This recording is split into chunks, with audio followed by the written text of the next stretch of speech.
Us back from closed session. Now you're moving. What? I have one more that I need to add, but I need to reorder. Sorry. Technical paper difficulties. Anyway, I'm going to call us back from closed session. It is 6:03 and on May 2nd. And let's see, we don't have anything to report out on closed session.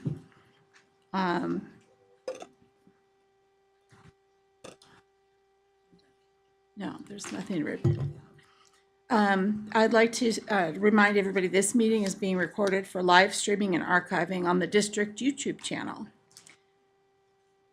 And I am going to ask Mr. Rahal to lead us in the pledge.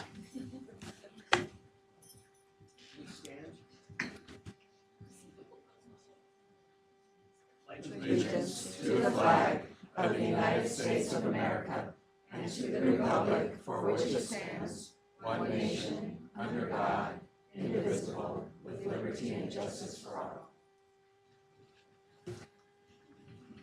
Thank you.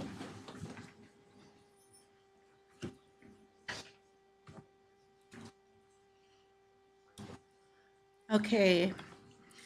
Can I get an approval of the agenda as written? I move that we approve the agenda as written. Can I get a second? I'll second it. Okay, wait a minute here. I'm in the wrong spot.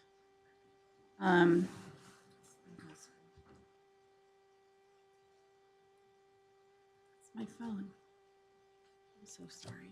Ready for the roll call? Yes, I am. President Zeta. I'm here. Trustee Gross. Trustee Moss. Yes. And Trustee Maselli. Here. Trustee Page. Yes. Oh, yes, sorry. It's a reminder to all of us to shut our phones off. So I apologize for that.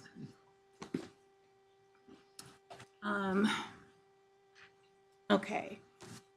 So I did want to acknowledge, well, that's with the consent calendar. Never mind.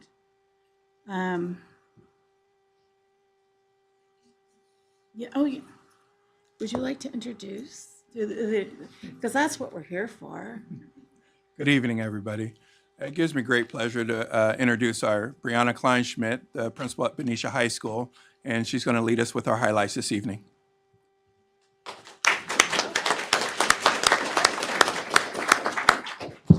All right, good evening. I am honored to be here, and I actually bring 4 highlights from Benicia High School tonight.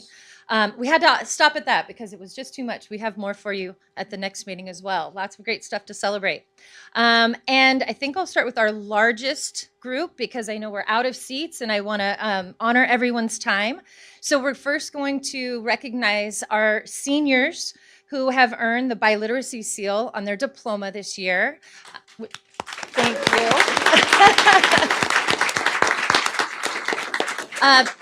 And I also want to point out, class of 2024 is an amazing group, and so far the largest group of biliteracy seal recipients we have ever had. So very proud of that. And I was trying to think back about why that might be, along with just being a strong academic group with a great variety of interests. They're a group who during their freshman year had the 4x4 schedule and the opportunity to take 8 classes rather than our regular 6. And so they did 4 classes in the spring, in the fall, and another 4 in the spring. And so some of these students might have taken 2 years of language during their freshman year. Not all of them, but an extra opportunity in that way.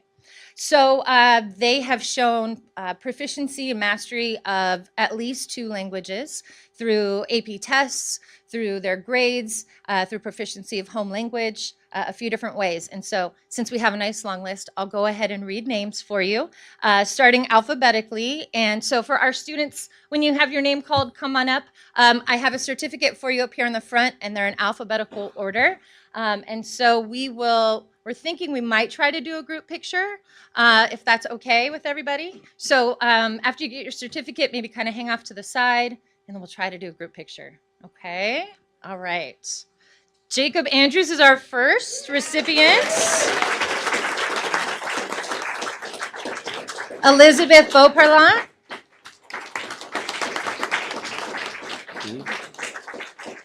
Our next recipient is also one of our salutatorians this year, David Broom. Emily Campbell. Camille Carpenter. Myra Correa.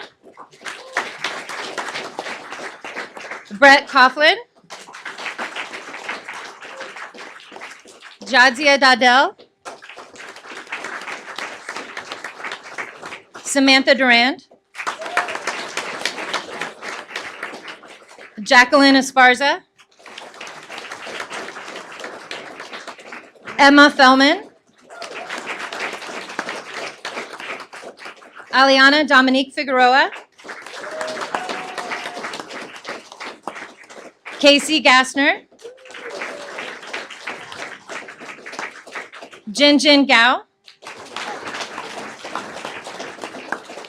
Alexis Gilly.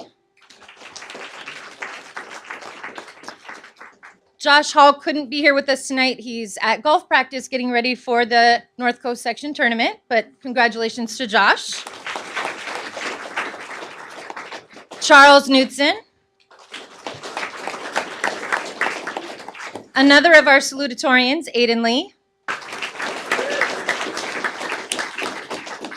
Eduardo Magana.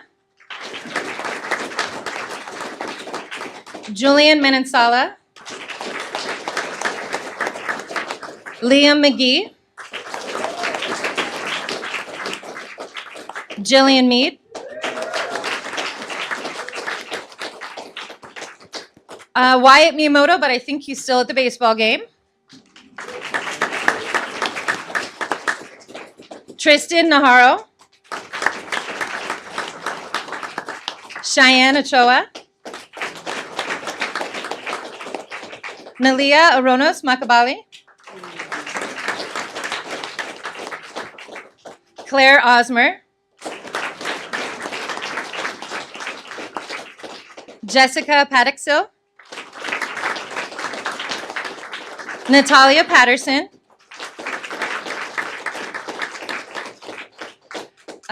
Talon Patton's 18th birthday is tonight, so we get to congratulate him for a few things tonight.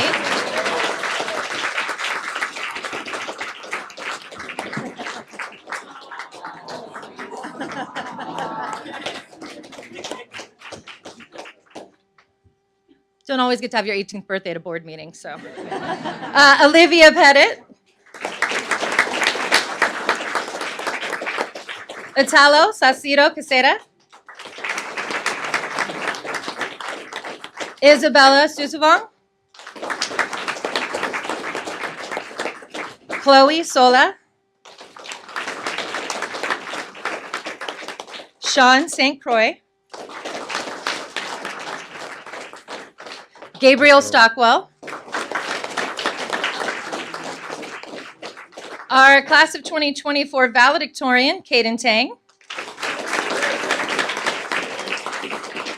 Daniela Venegas. Mark Jared Villanueva.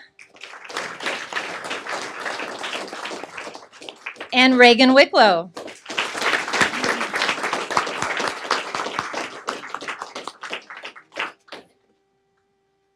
That's everybody. So after we get Reagan's certificate here, we'll try to get a big group photo.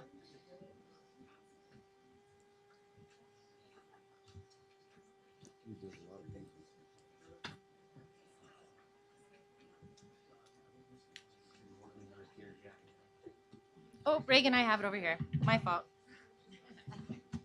How about Probably. There it is. Sorry. I was testing you. Okay, so now if we can try to have the trustees stand up. And everybody get in front. And we'll have some probably fill in. And you guys might need to come forward. Perfect. Perfect.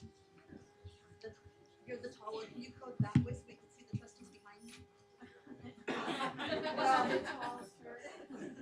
perfect. Ready? You see everybody? Mark, I need to see you. There we go. 1, 2, 3.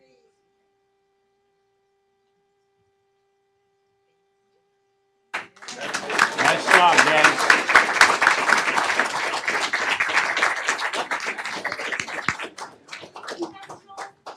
Congratulations, everybody. Happy birthday, Talon. And a few of you I'm going to ask to stick around because next we're going to recognize our French National Contest winners. So we have a few folks who are honored again. Nice.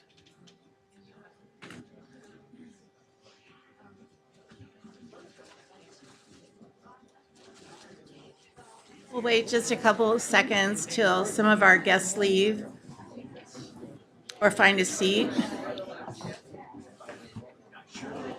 I just left him, so I wasn't sure.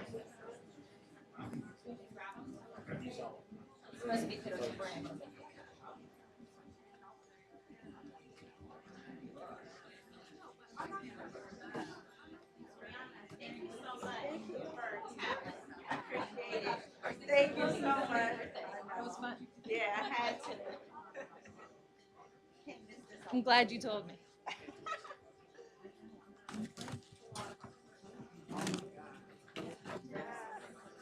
Thank you.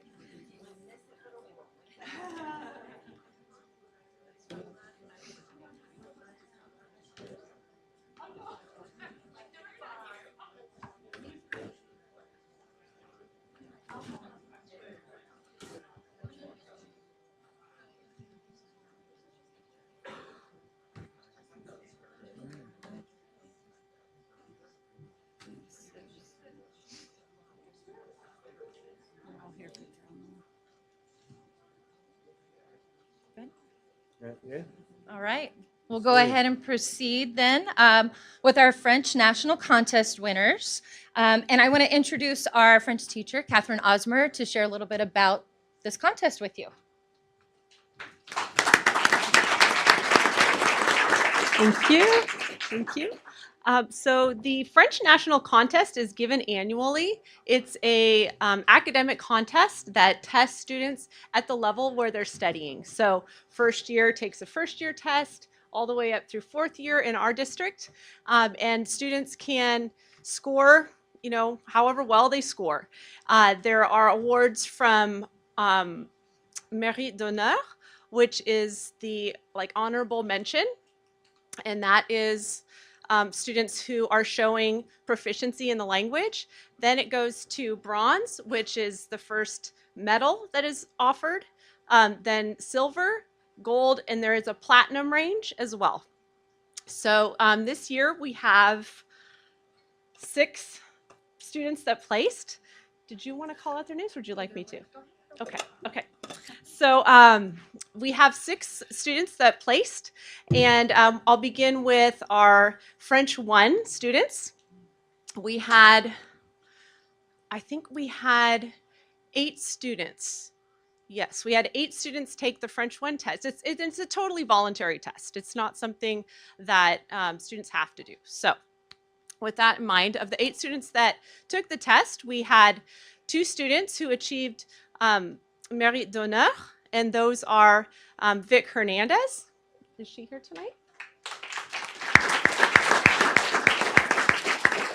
And Nora Cohey.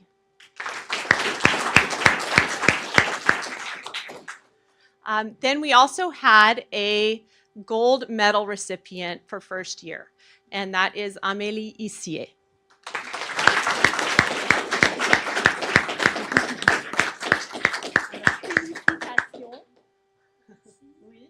Alors, je n'ai pas la médaille ce soir. I don't have the medal this evening, but Amélie will be presented with a medal at our final French Club meeting of the year, May 21st. So, bravo. Nice job. Then we had 2 students take the second year test, and both of them have achievements. The first one with Mérite d'honneur is Stephen Osmer. He didn't get out of the car. my son. And then the second is a bronze medalist, and that is Thomas Juvenot-Sells, or Thomas Juvenot-Sells.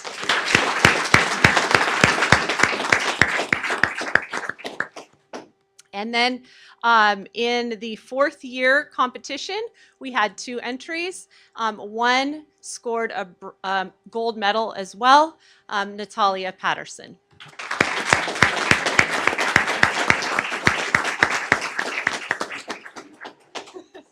Natalia, can you stay here for a minute, please? Natalia has taken this test for the last 3 years because she was part of the freshman COVID group that did not get to take the test. She has scored gold every year. So I just Awesome. wanted to mention that. I don't know. She's got probably 3 medals she could wear at graduation this year if she wanted. Nice. Très bien. Félicitations. C'est formidable. Okay. And then our AP students are taking their tests really soon. So all of those students, we just wish them the best of luck. They've worked so hard, and thank you for honoring all of them this evening. Thank you. I'll call the students that are here tonight back to the front for a quick picture. And I also want to say thank you to Ms. Osmer for her work with our students. Yay.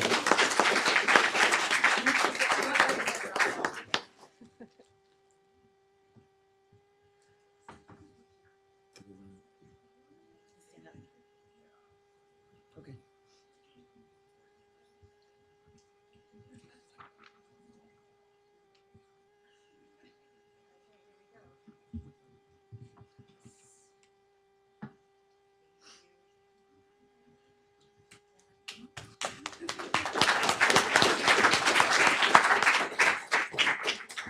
Okay. Our next recognition is for an outstanding 11th grade student who has absolutely just blown me away. She is so well-spoken, such a great person, and just recently won not only the Solano County, but also the California State Science and Engineering Fair, representing our school and our county. So I'm going to call up Maya Chakravarti.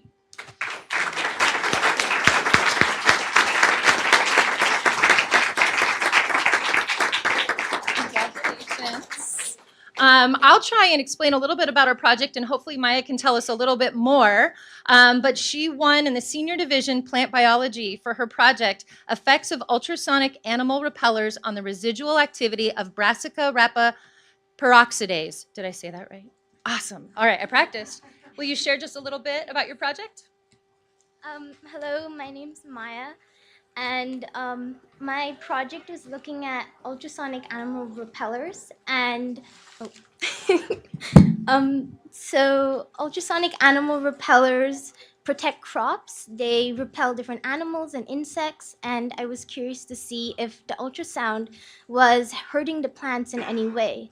And plants have this important enzyme called peroxidase, and during cellular respiration, this compound called H2O2 accumulates within the cell, and peroxidase helps control this, and that's really important for cell toxicity levels. And so I exposed different plant groups to an ultrasonic animal repeller for different durations of time.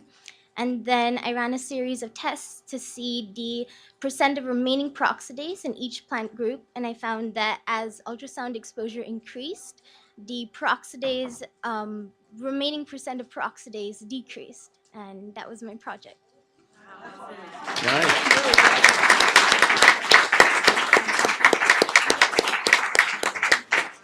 We're going to ask to take a picture with you also, if you don't mind. And we'll be going to the Solano County School Board's meeting next week to honor Maya as well. Nice. Them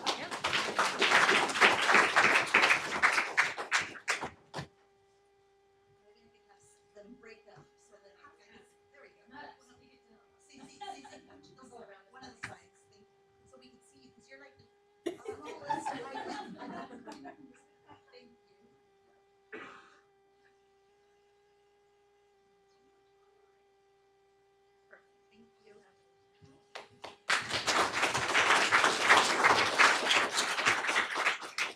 right, I think our fourth and final will be the quickest because unfortunately she's not able to join us, which is Coach Kristen Grubbs, our varsity softball coach. Many of you know her, and hopefully you've been out to a game. But if not, hopefully you can join us soon because she was recognized by the California Coaches Association as the Softball Coach of the Year for California, which is amazing. So wanted to give her a shout out as well.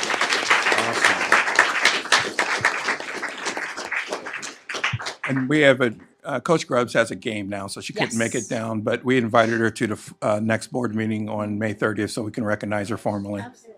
Great. Thank you very much for your time. Thank you. Thank you, Ms. Kleinschmidt. Okay, we're going to go ahead and move on to our reports. And the first up are our student reports. So I'm going to ask Jackie Garcia if she can give Liberty High's student report. Thank you. Good afternoon again. My name is Jacqueline Garcia, and I'll be presenting Liberty High School this evening. Good evening, President Zeta, Superintendent Dr. Wright, fellow trustees and cabinet members. We have been getting ready for graduation. Liberty High School seniors have begun to receive their caps and gowns, as well as their senior yard signs. I have already put it up, and I've seen other students as well that have already used it in their pride. Seniors have been working with their counselor to complete their exit packets. We want to make sure that we have our post-graduation next steps in place. Liberty students have been working with their advisors to complete their exhibition presentations. Mine is scheduled for May 14. I have the opportunity to grab two people that I want on my panel, but I wanted Dr. Wright to be there since he is the superintendent, and my principal had recommended me to invite people. But I'd be honored to have to present it to you guys. These presentations are about either our internships or learning journey, and we will start presentations in 2 weeks. We want to give a special shout out to one of our seniors, Isabel Rodriguez. This past month, she has worked closely with Mrs. Sauter and has updated our student art gallery. We encourage people to come by and check it out. We are busy with learning through interest field trips this month, and we will be sailing on the replica of the Matthew Turner tomorrow. Next week, we are going to Solano Community College to check out their welding program and then visit Cal Maritime Academy. And if, Mr. Wright, if you're not busy tomorrow, it would be nice to have you again, as I've heard you have joined us another sailing trip we had in the past, but it'd be nice. Finally, we want to thank all of our mentors that have dedicated their time to work with us this year. We truly appreciate their willingness to listen without judgment and be there when we need someone to talk to. The mentors have been invited to join us for our senior send-off. We hope they all can make it. On behalf of Liberty High School, thank you. Thank you.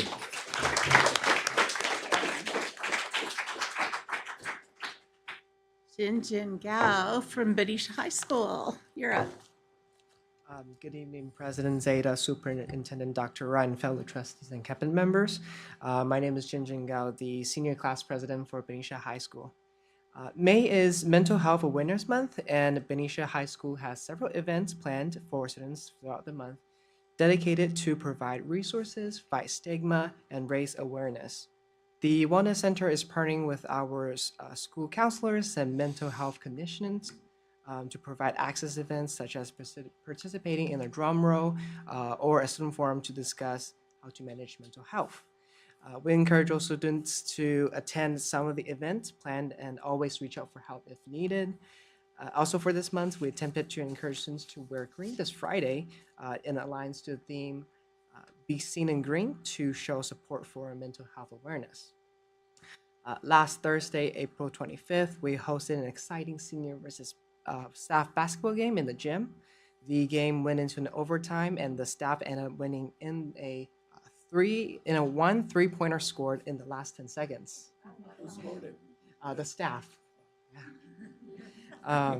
In addition, the blood drive on April 16th was a success. We have received more than 40 donors this year, which exceeded our original set goal. Debate week was also a popular hit amongst the students last week.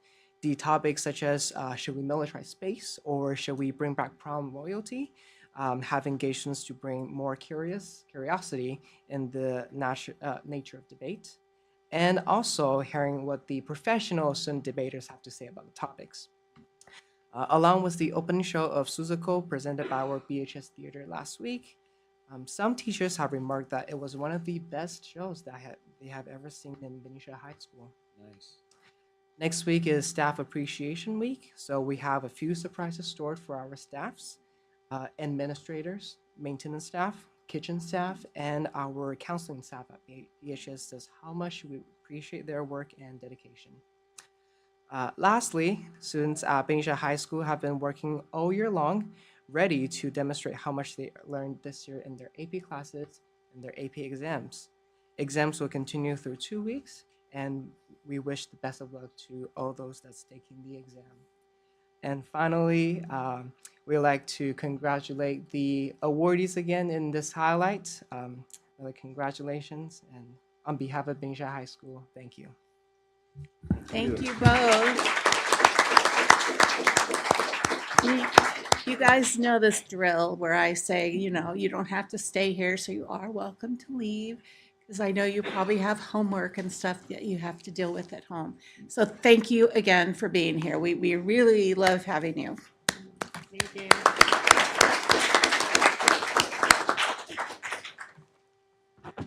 All right, we are moving on to the superintendent's report. Dr. Wright. All right, good evening. I want to start my report off by thanking Benicia Reads. On April 23rd, they hosted an event, The Right to Read.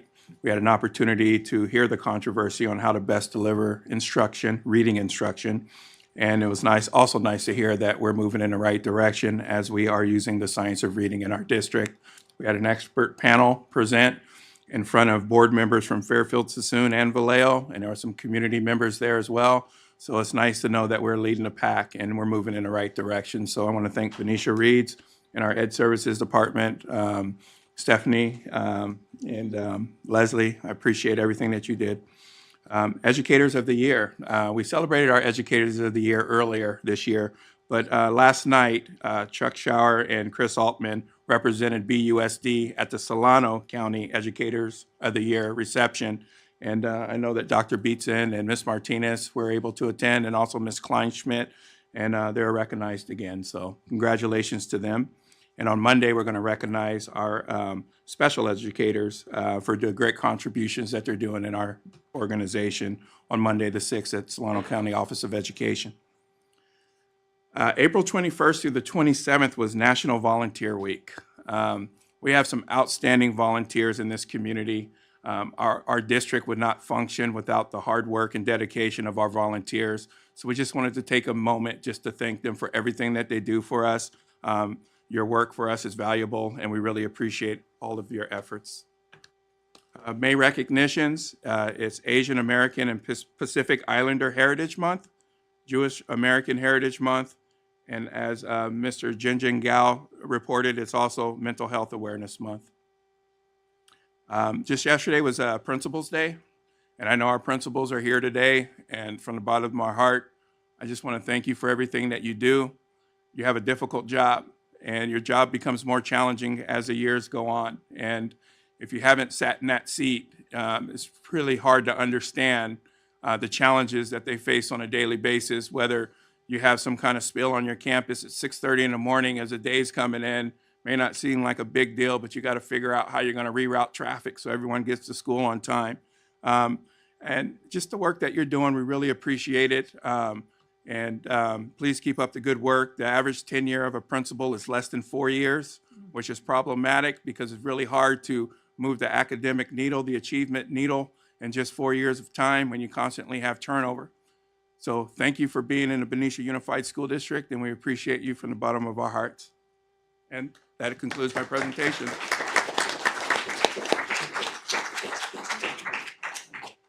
Thank you, Dr. Wright. That was wonderful. We're going to be on board reports. I'm going to go first because I have a mouthful of things to say. I want to thank the band, our band, I think it's BMS, the boosters, and the volunteers, and the city. They helped with a very successful car show this last weekend. I've seen so many pictures and heard wonderful stories, and I want to thank you again. It surely does take a village, so thank you. And as somebody mentioned earlier, Seussical, the musical I heard was amazing at BHS. So if any of you got a chance to see it, which I hope you did, or if you were in it, bravo, and thank you so much. It was a wonderful performance.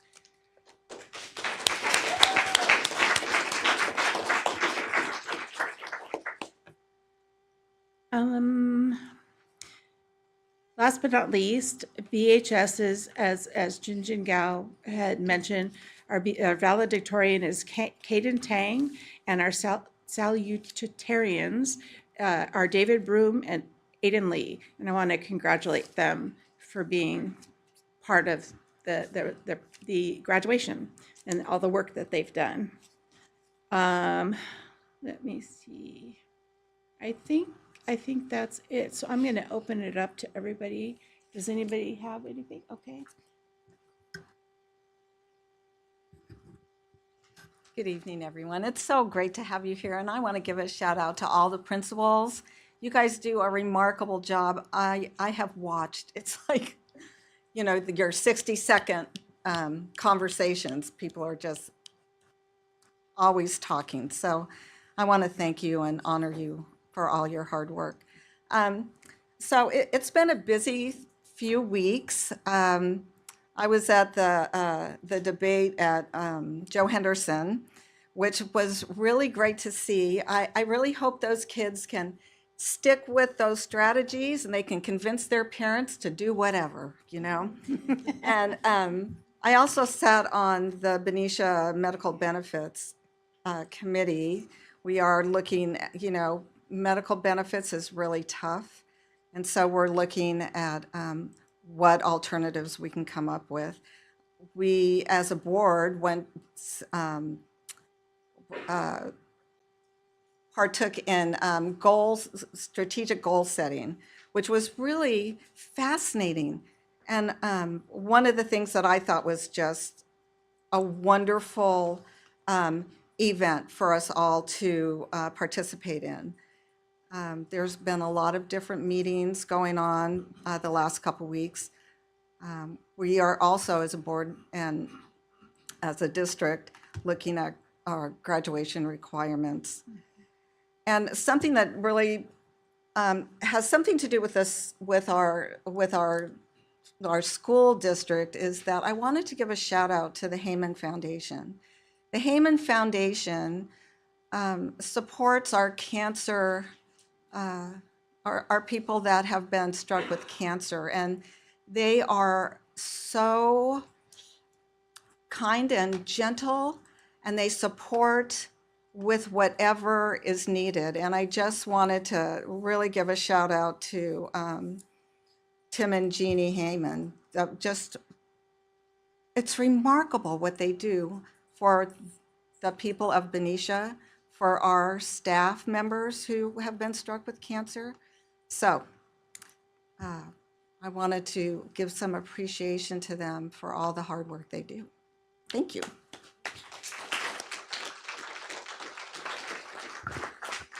Do any of the other board members have anything to share?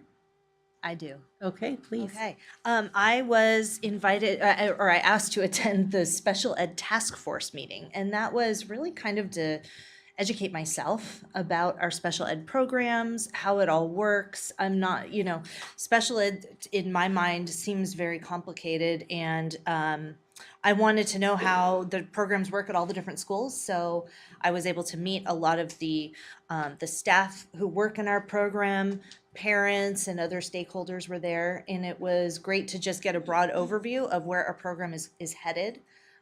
So thank you to Mr. Phillips for inviting me to attend. I also was able to go see Seussical. I took a couple of actually 3 fifth grade students who had a blast and were dancing in the seats, and I hope they didn't disrupt anybody else who was trying to watch it, but I figured they were having a good time. And I see a few of the actors here tonight, and they did a terrific job singing and dancing and acting, and that's a tremendous amount of work. So very well done, to a full house also. So that can be very intimidating. And lastly, just a reminder, the Solano County School Board Association, I always have to remind myself what is this? The general membership meeting is on May 13th. It'll be at the Solano County offices at 6 o'clock. And they're requesting an RSVP. You should have gotten a link to do that. And the topic, to build off the Right to Read documentary, is about what we're doing here in Benicia on reading intervention. So looking forward to that. Yeah, thank you. And I failed to mention that next week is Teacher Appreciation Week, and we typically honor all of our staff members during that week. So we'll have something special for you. We got to get the planning. So thank you. Thank you. Anybody else? No? All right. With no other comments here from our board reports, we're going to move on to comments from members of the public.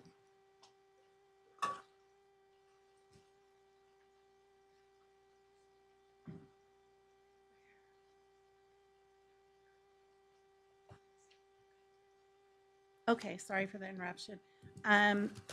So comments from members of the public. Does anybody else have any blue cards out there they would like us to have? Please come on up to Ms. Martinez and she'll forward them on to me.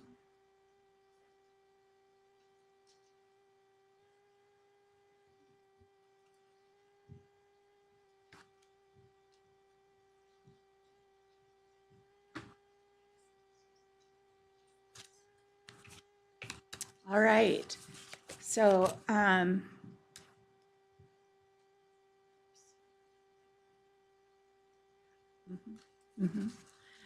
members of the public may address the board at a regular scheduled meeting on any item within the board's jurisdiction. Speaker cards are available on the entrance table. Please note the item you wish to speak to and submit a card to the board secretary. The board president will call all the open session general comments during the public comment item. Comments for items on the agenda will be called during the specific item.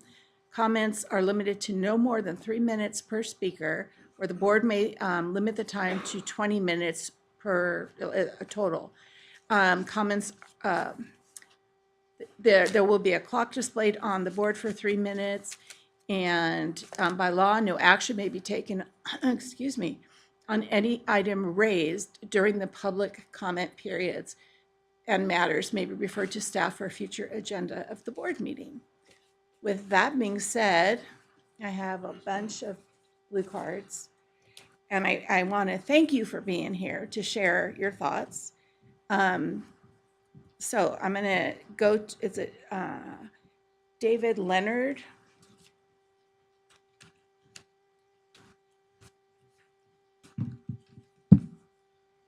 Trust me, Ms. Martinez. Hit that timer. I appreciate all of you, esteemed members of the board, Superintendent Wright, Superintendent Beetson, and CBO, Mr. Rahal. I'm a Benicia resident, and I was an administrator at Solano College for 20 years in the theater department. I was the managing director of theater. And I'm here to just talk a little bit about TABS, very little bit. TABS stands for Theater Arts Boosters for Benicia Schools. We're really supposed to work for all the levels, elementary, middle, and high school. The high school has actually had the most trouble lately, so that's where we kind of focus our energy. We've become worried about the devolvement of that department. It has, Christine Manning had it for a long time, did a great job. I'm going to say it again, she was one of my students. And now she's got a job similar to mine at Solano College. She built a great department, and we've seen it kind of devolve a little bit since then.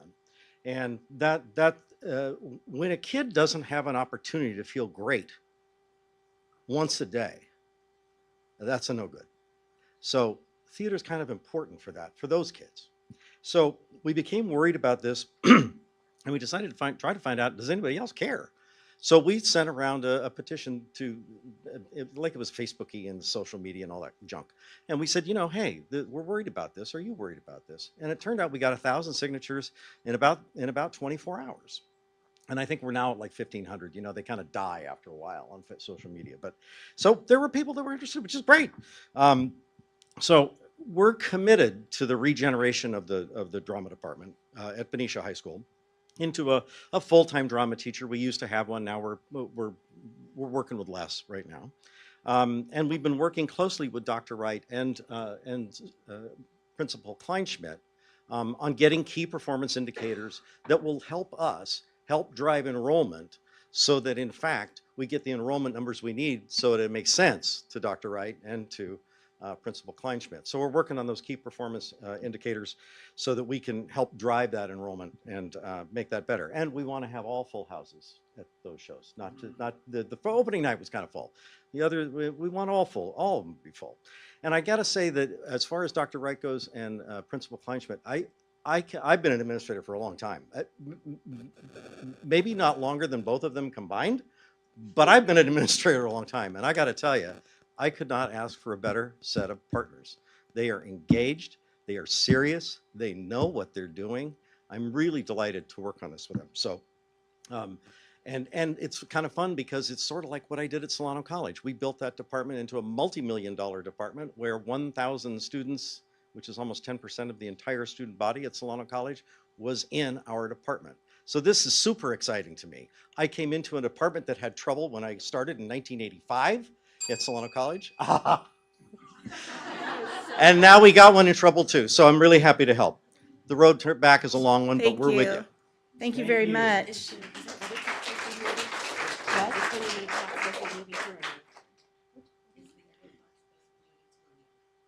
No. Oh, no, I don't think so. Okay, our next guest that would like to speak is Jennifer Sundberg.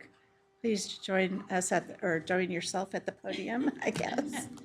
Thank you. Hello, Superintendent Wright and Assistant Superintendent Beatson, and esteemed members of the board. My name is Jennifer Sundberg. I'm a local drama teacher and parent of 2 creative young people in this school district.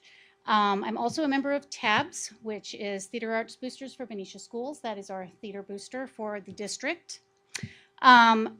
I want to take a moment to address why saving and rebuilding the theater program at BHS is so important and why we are committed to the school. As an art form, theater is unique because it is truly multidisciplinary. Theater includes multiple art forms, including storytelling, acting, music, singing, dancing, set design and construction, painting, props creation, costuming, lighting, and sound design. Whew. We've probably left some out, right? So it's a lot of work, but it pays off with great dividends. Artists collaborate to tell the story and must be ready to meet a strict deadline. And this requires communication, teamwork, innovation, problem solving, and time management. This collaborative work provides real skills as well as life lessons, which help our students navigate the world after they graduate from high school.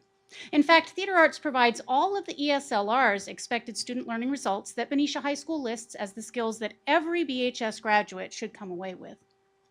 Whether students are involved in improvisational theater, taking an acting or stagecraft class, or working together to produce a play or a musical, the Theater Arts teach students to communicate and collaborate, to be a critical thinker and problem solver, and to be a creator and an innovator.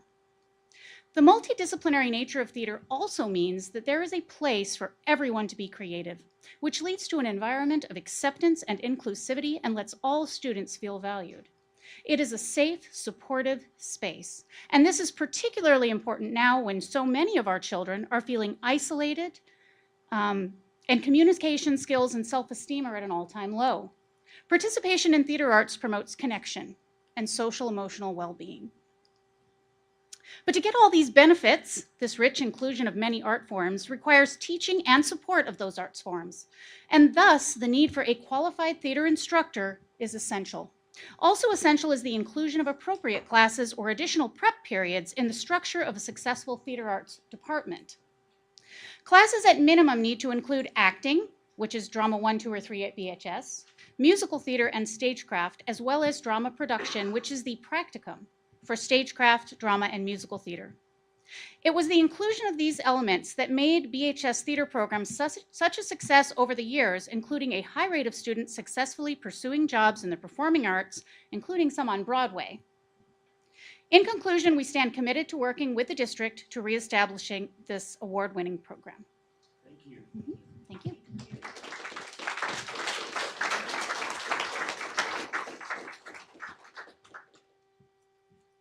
Okay, Chuck Ross. Yes, I'm not going to be speaking. Thank you. Where are you, though? Oh, okay. Thank you for being here. Anyway, we're going to move on to our next speaker, Reagan Wicklow. Wicklow? Did I say it right? Okay, thanks. Hi, everyone. Thank you for this opportunity to hear what I have to say. I didn't know that I was giving this speech like an hour ago. And that's for me saying a lot because when I was younger, I was extremely shy. And my parents can attest, like when people would sing happy birthday to me, I would like cry because it was just too much for me. And I've been involved with the theater program since I was in 3rd grade with Nikki Tillotson, and she, like, for lack of a better word, has changed my life. I have been in improv for 4 years, and I love it.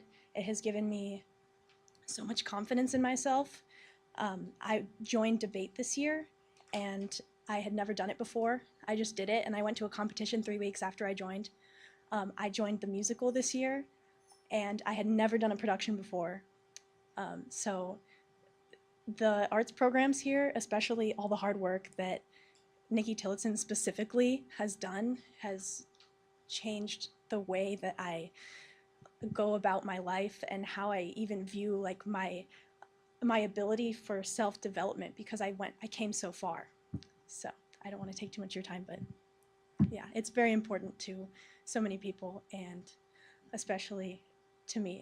It changed me for the better. Thank you. Thank you.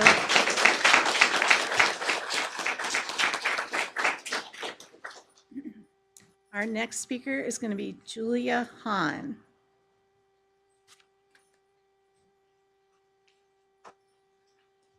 Welcome. Thank you. I went with my maiden name because it's a lot shorter. So my name is Julia Routson Thomas, and I'm the mom of 2 kiddos who have special needs. They are both diagnosed with autism. One of my little girls is partially verbal. One is completely nonverbal. They are supposed to go to Robert Semple in the fall. You can understand why I'm concerned. Because even if my daughters wanted to tell me something, couldn't.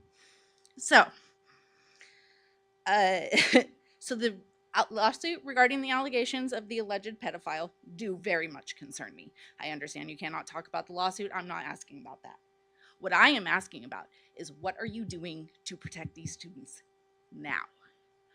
Because the allegations against this administration at that school are horrific. I cannot even begin to imagine going to a principal and saying something like this happened and being called a liar. And that is for a student who is verbal. And all of this district's special needs students are at Robert Semple. So my question to you is, what are you doing? What is the investigation? Who has been put on administrative leave? What is going on now? Because these students need to be protected now. So thank you. Thank you.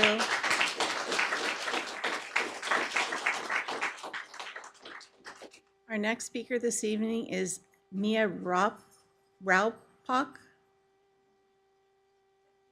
Oh, good. Hey, one for me. Hi, yeah, I'm another BHS student. I'm here to speak about theater. So up until this year, I wasn't involved in theater, but I was friends with many of the other students involved in theater. Firstly, I would like to speak that theater brings such a good community to the schools. I felt such a warm sense of belonging with all of these people, and that is why I joined theater this year, my senior year. I wanted to step outside my comfort zone. Like Reagan, I felt like I was a very socially anxious person. And in many ways, I still am, but I think that theater has taught me how to overcome that and work through that. And I think that as something that I was going to use to step outside of my comfort zone this year, I've grown so much more from that. I have gained so much confidence, and I just think that having this theater program is so beneficial for so many students for the reasons of learning important skills such as speaking and building things and building community, as well as personal benefits such as improving our own social skills and having good community members to have friendships with. For me, this program has really changed my year. It has made my senior year worth coming to at the end here. As you all know, senioritis is a thing. It's been a push. But every day I wanted to come to school because I was in this musical, and it was the most amazing time I think I've had in high school in a long time. Had to deal with COVID my freshman year, and I think that really put a damper on a lot of my joy for school. And I think that partially the theater is the reason why it has come back in full force in the recent past year. So there's obviously a lot of things you all have been doing or trying to deal with to make this theater program continue to be as amazing as it is. And I know that in the past it has had more funding and maybe less funding at different times. But the truth is, this theater program needs to continue because there are so many amazing benefits to it. And I just want to reiterate that. So, thank you. Thank you.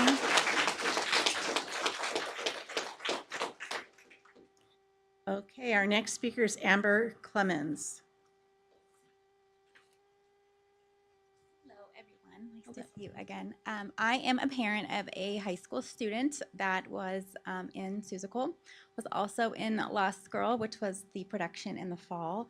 And I did get to see Miss Hirsch there when I went with my family to the packed show on opening night. It was pretty amazing. I would highly encourage all of you to attend these performances. I don't know if all of you have, but not only will you personally be blown away, but I think it's important as your role to see what the students are doing. I was blown away, and I dropped my son off at school at 8 in the morning, and he was working his tail off until 8 o'clock almost every evening between Seussical, and he's also in improv. You will just be speechless because I was. I want to say congratulations to the students that are here tonight. A lot of them are friends with my son, most of them, but it was just an amazing thing to see these young adults with no fear. This is hard for me to stand up here. For them to stand up on a stage with a packed room, singing and dancing and acting. My son had never sang. I didn't even know he could sing until I went to this show. My whole family, we were just in awe, all 11 of us. So the reason I'm here tonight is to support these kids. It's been a really hard time for them the last, 5 years with COVID and everything. My son started with Nikki Tilson in middle school in the drama program there, and it was something that he finally found his thing. And I think as a parent, that's all you want for your child is for them to find their thing and what is going to make them happy. And I will say it's been an honor to watch him grow into the amazing actor and singer and dancer and the person that he's become. And the support that these kids give each other, I haven't even seen that in sports. And I grew up playing sports. I grew up dancing, and I have another child that's very involved in sports.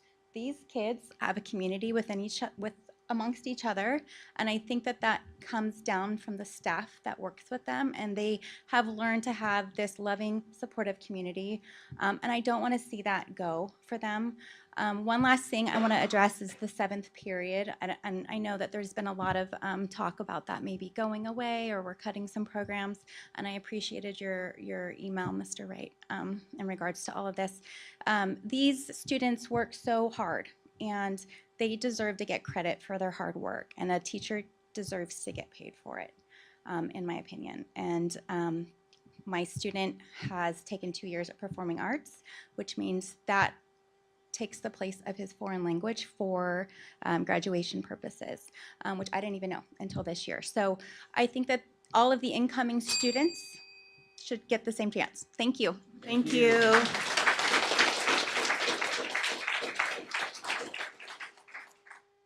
All right, our next speaker is Heather Graves.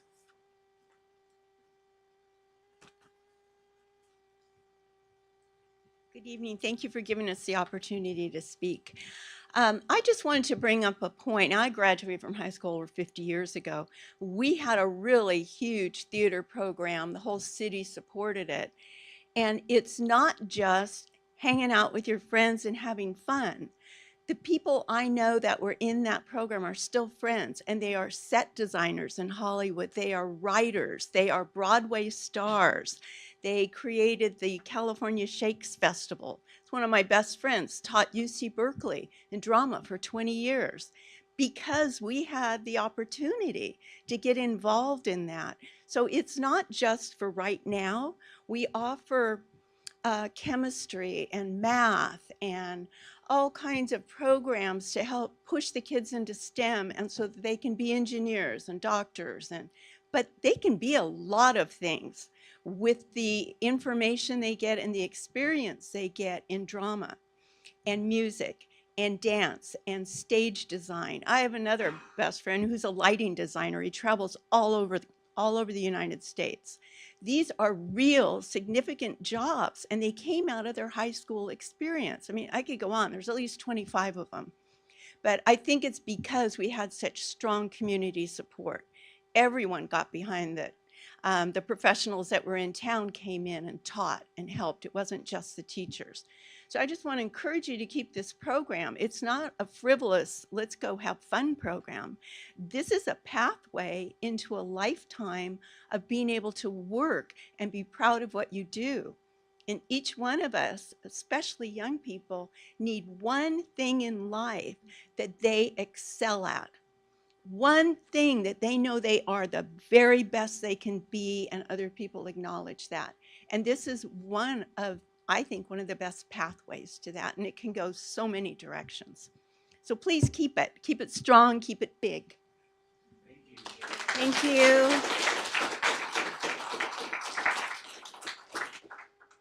Okay, next is Gabriel Stockwell. Are you a student at BHS? Yes. Okay, thanks. Sorry, I know I have 3 minutes. My name is Gabriel Stockwell. I'm a senior at Benicia High School. This is my 3rd year in the public school system. Before that, I was homeschooled. As a homeschooler, a very common question is, which do you like better? Do you like your homeschooling? What do you think of your school now? The most common response I give is the amount of resources a school has to offer. I am the co-captain and president and a coach of the debate team. Me and my partner, Michael Delgado, are 17th in the nation, and we are the poorest funded school in the parliamentary circuit. But we are still able to use the resources that exist as part of this school to go far. Michael Delgado, just like many other people here who have already spoken, who are already students here, they started their abilities, they started their access as part of the drama department through elementary school and middle school. He is my partner. We made it to nationals because things like improv, things like drama, things like theater were an option. And it's not just him. We have multiple members of the debate team that show up and they are immediately successful because they already have an experience in public speaking. They already have an experience in communication. That can't happen if those resources go away. And sadly, they are not strong. Nikki Tillotson, the person who runs the improv team, the person who most of the debate brain knowledge comes from, is paid $2 an hour. She's paid $750 across the whole year. Meanwhile, Miss McAdams, who runs the theater department, we talked about turnover. She's leaving because of the 60% pay reduction, because it's not livable wage. She can't create a whole set design because that class is gone, plus teach everyone to sing, plus teach everyone to act if she's not supported. I don't want to have to go into college and say, my school was amazing because I got the resources and what I love to do, but my friends are no longer going to get resources. They're no longer going to be able to get what they want to do. They're no longer going to be able to excel and experience. And public speaking, the ability to be comfortable, the ability to communicate, is one of the most wanted things across all fields. The ubiquitous thing is not the training you have. People can train you in any job. It's the fact that you can communicate. It's the fact that you can problem solve. It's the fact that you understand. Theater, improv, drama, those resources are the only way some people are able to get there. And the lack of support, the lack of resources, those going away is not going to get people where they need to be. Thank you. Thank you. Okay, next up is Colton Silva. Hi, everyone. My name is Colton Silva. I am a sophomore at Benicia High School. I also have been a part of theater for all my life. I know that topic has been going over and over and over like a broken cassette player, but I just wanted to mention about like what theater has done for me. Theater has just like been a massive part of my life, and it has truly changed my life so many ways. And I have found, I don't know, I just lost everything I was gonna say, but theater truly has changed my life, and it is now what I want to pursue in life. I have met some people that are truly like a family to me and have changed my life. Some of those people who are in this room right now. So I've been doing productions for years. I was also just a part of School, and I am also a part of BITE, the Benicia Improvisational Theater Ensemble, so the improv team. And I just want to acknowledge a lot of people I think need more acknowledgement. As said before, Nikki Tillotson. I have known her for nearly 10 years now, and she has also changed my life, been a big role model in my life, and she has just pushed me to always do greater and go bigger and all of that. And then our newest drama teacher, Miss McAdams, even though she's only been in here for like a short period of time, I feel like she needs a lot of acknowledgement for how much she has done, how many hours she's been putting in, and she's just nonstop working. So yeah.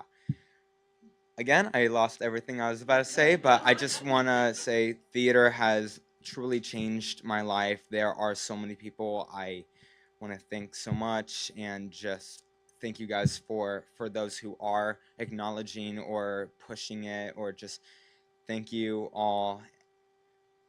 All right, I was checking time. Yeah, theater, massive part of my life, and many others too, and just thank you all for letting me speak on what it has done for me and what it hopefully still will be doing for me. So thank you all. Thank you. Okay, our last speaker tonight is Susan Black.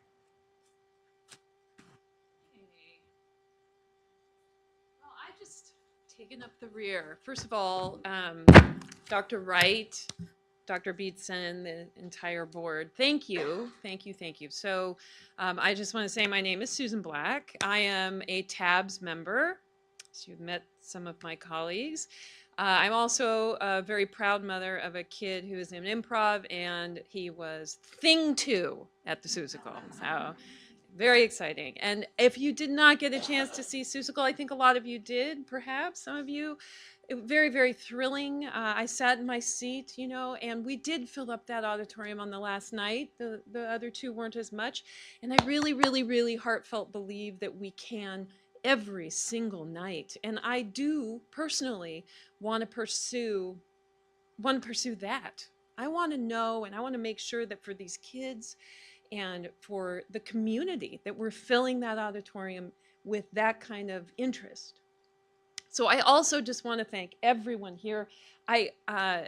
For me, sitting and watching this amount of interest, the kids coming up telling you how this has changed their lives, my colleagues, the parents.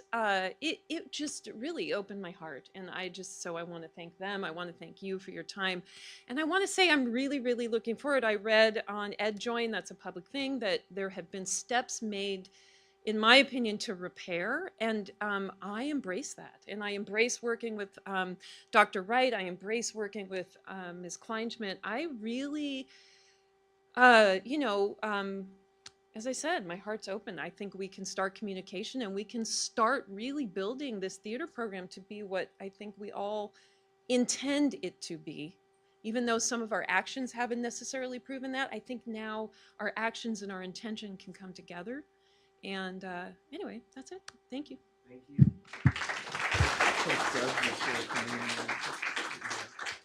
Thank you. Thank you, everybody that spoke tonight. We really appreciate when we get people from the public, our students and our parents and whoever else comes to speak. We appreciate it. So thank you for that. I just saw somebody slide in. So I think we're going to go back to, is it Kristen? Kristen Grubbs. Who's going to do it? You? At this time, I'd like to bring Brianna Kleinschmidt, our principal, back up. Coach Grubbs has just come back from a hard-fought softball game.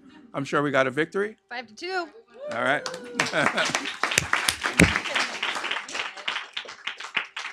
Come on up here. I also get to say another happy birthday to Colton. Tomorrow, birthday? Sunday birthday. I was close. Happy early birthday. I was close.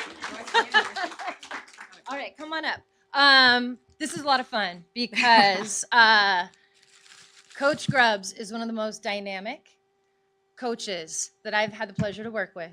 She is so passionate about what she does. Her players are so lucky to be coached and learn from her. And you know it because they continue to come back and visit and share their success with her, and they continue to play and be successful at not just the next level of college, but beyond. There's a lot of them who are now coaching at the college level and making careers out of this passion for softball. And I don't think that that's a common occurrence. I think that's really special for our town and just in high school sports in general. And especially in female sports, which I think needs so much more recognition and so much more time. We're finally getting it, but I want to make sure we get it in softball also. And so what better time to congratulate Coach Grubbs on being named by the California Coaches Association the best, the coach of the year in California for softball. Congratulations. Thank you. You want to say anything? Yeah.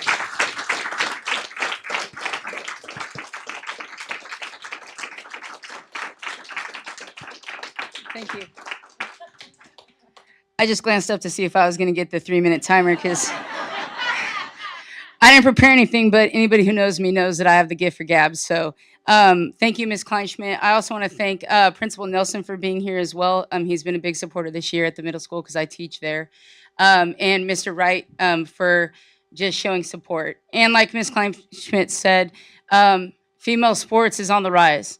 We're living in the Caitlin Clark era right now, and I think it's a great opportunity for Benicia Unified to jump on board and support female athletes and female sports across the board. Ms. Kleinschmidt is right. I do have a lot of students that go on and a lot of players who go on to play college-level sports. I have one actively coaching in college right now, which is Grace French. I have plenty others who are coaching high school and rec league. And the one thing that I hope that my players learn from me is to not necessarily take no for an answer. That in order for you to get where you want to be, sometimes you have to stand up and say, hey, recognize me too. And for women, we're often taught to just accept no. And I want them to know that that's not always have to be the case. Work hard, you'll get acknowledged. And if you don't get acknowledged, keep working hard because it will happen. And a lot of times it's very easy to quit after you're told no once or twice. But keep it. If it's your passion, keep going. Because I could have easily quit when somebody told me no. I could have easily walked away, and I wouldn't be standing right here with you guys right now. So I'm actually a gift of second chances. And sometimes you take that second chance and you run with it, and that hard work gets noticed. And the award that I'm receiving is not just for this year, it's a culmination of the last 12 years of coaching at Benicia High School. We won today, puts us in the driver's seat to hopefully win league this year, but these girls have their eyes on the prize and we're hoping to get another section championship. So hopefully when that happens, we get invited to the school board meeting because we haven't been invited yet and we've won 4. So I just wanted to kind of say that too.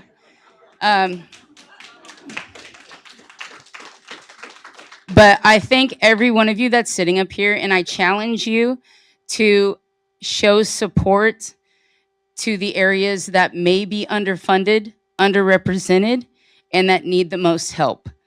I commend all the students that just came up here and talked about how passionate they are of their co-curricular activity, extracurricular activity.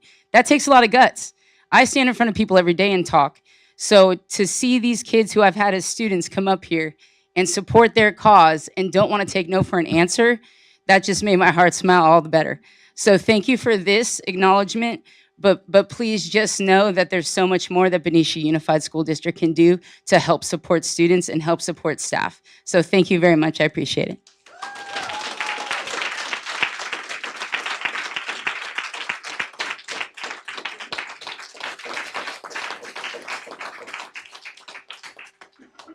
Just wow, right? That's amazing.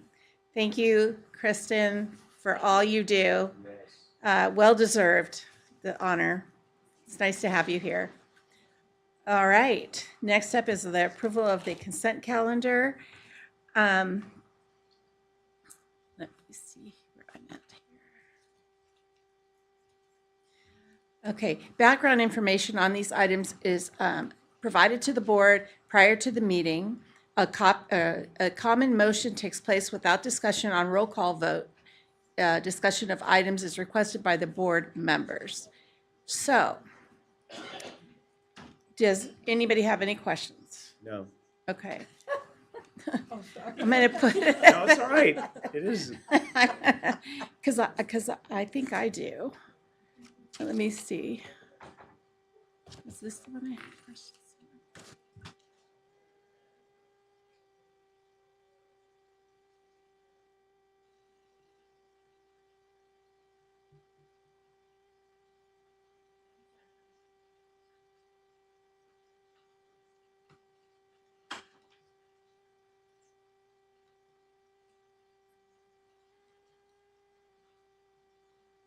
Okay.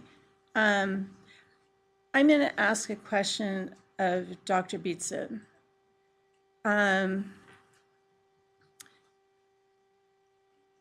noticed, I was looking at the numbers of our students and the testing that we have and have seen it over 6 years after we vote. Never mind, moving on. Sorry.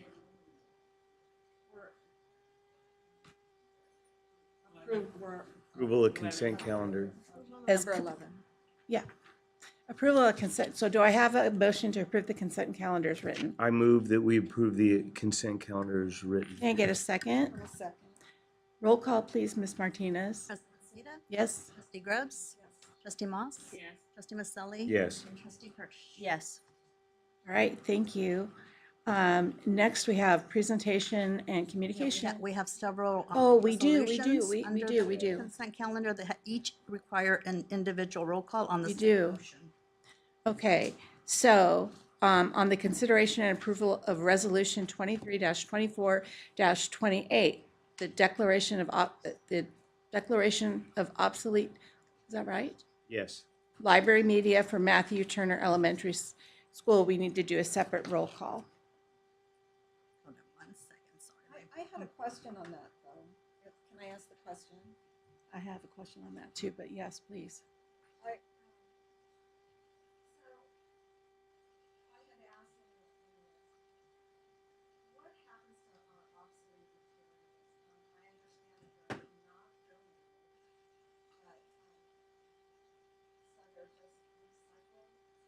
We used to be able to donate them. There was different organizations in town that would take them and give them to different places that were in need, those organizations don't accept them anymore. And most places that want used books are very specific in what they will take in terms of what specific years or whatnot.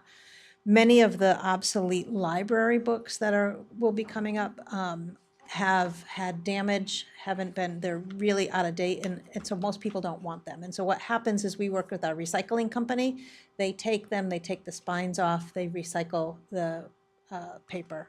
Anything that's good, we can try to give away, but we don't have organizations that take used books like that anymore. On that note too, is like, do we ever offer staff, teachers, students, some of the library books that are leaving our libraries, and even teacher materials, elsewhere? I'm sure there may be other schools that could use them. Most won't take the teaching materials. We've tried that in the past. And when, like I said, when we do get rid of them, they're really out of date. We haven't, it's something I can look into if we offer ones that are in good repair for, kind of free for the taking. We can look into that. And I can see if our city librarian, Jennifer Baker, we have a contract with the city library. They act as our district librarian and they facilitate that process. Could come and talk a little bit more if you're interested at some point. Thank you. That'd be great. All right. Ready for the roll call? Roll call, please. President Seda? Yes. Trustee Grubbs? Yes. Trustee Moss? Trustee Maselli? Yes. Trustee Hirsch? Yes. Thank you. Next, we have resolution number 23-34-29, the declaration of obsolete instructional materials that we need to do a separate roll call on. There's no questions or anything? I don't think so. Sure. Okay. 1 minute. Okay, President Seda? Yes. Trustee Grubbs? Yes. Trustee Moss? Yes. Trustee Maselli? Yes. And Trustee Hirsch? Yes. Thank you. Next, we have resolution number 23-24-30, the 2024-25 resolution certifying to the Board of the Supervisors of Solano County all proceedings in its March 5th, 2024 general obligation bond election for the Benicia Unified School District. We need to do a separate roll call. Yes. President Seda? Yes. Trustee Grubbs? Yes. Trustee Moss? Yes. Trustee Maselli? Yes. And Trustee Hirsch? Yes. Okay, and finally, I think, Dr. Wright, you would like to speak on this? You're going to do it after? Okay, so next is the resolution number 23-24-31, 2024-25 resolution adopting amended and restated bylaws governing the Citizens Bond Oversight Committee for the Benicia Unified School District. Separate roll call. President Seda? Yes. Trustee Grubbs? Yes. Trustee Moss? Trustee Maselli? Yes. And Trustee Hirsch? And now I'm going to welcome Dr. Wright back. All right, good evening. Can I interrupt one moment? Can you just acknowledge the gifts that we have, please? Oh, gosh, yes. Yes.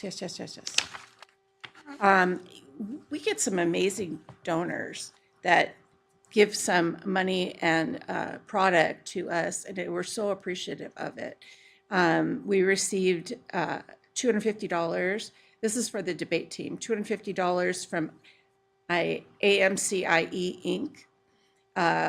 We received $2,000 from Valero for our debate team. We received $100 from NY2CA Gallery. We received $500 from Bata Fulkerson LLP.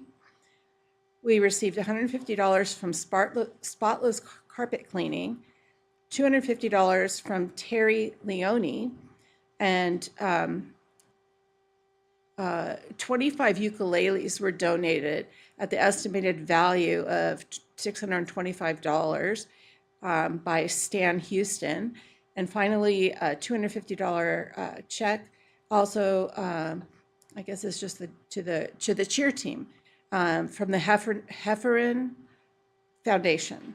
So I hope I got everybody, and I hope I said their names correctly. But we really want to thank you from the bottom of our hearts for donating and helping these programs go on. And we really appreciate the donations. So thank you. And now I'm going to turn it over to Dr. Wright. Hey, good evening. It's with pleasure that we have the opportunity to introduce and welcome 2 new administrators to our organization for the 24-25 school year. And first up, we'd like to welcome Miss Erica Dudley. And I'm going to read your bio, and then you can say a couple of words. Okay. It is with great pleasure and enthusiasm that we welcome Miss Erica Dudley as a Director of Early Education, Expanded Learning and Adult Education, we call it CDU, for the Benicia Unified School District. Ms. Dudley has over 16 years of experience in early education. That includes serving as an administrative assistant, pre-K teacher, and lead kindergarten teacher at Mary Hill School in Folsom, California. I think I'm hitting puberty, I'm sorry. Ms. Dudley also worked as a head permit teacher for the Benicia Unified School District, and in her current role, she's a coordinator of CDU for our district. Ms. Dudley graduated from Sacramento State University with a Bachelor's of Arts degree in Child Development. As an experienced leader, Ms. Dudley understands the importance of building relationships within the community. She believes her commitment to excellence, unwavering work ethic, and expectations for high standards enhances her performance and the performance of others. Dr. June Regis, our current director of CDU, stated, "One of Erica's standout qualities is her ability to lead and inspire a team. In her coaching of teachers, she cultivates a work environment that prioritizes collaboration and inclusivity, actively promoting open communication and the exchange of ideas amongst team members. Erica is able to bring out the best in others, creating a positive and productive atmosphere that is conducive to achieving both individual and collective goals. Ms. Dudley is excited to transition into her new role, and we welcome her with open arms. Congratulations, and welcome, Ms. Erica Dudley."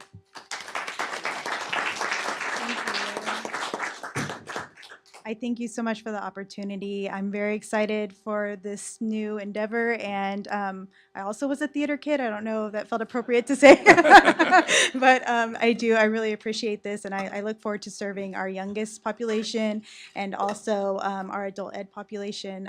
They're both just true passions of mine, and I look forward to it. So thank you. Thank you.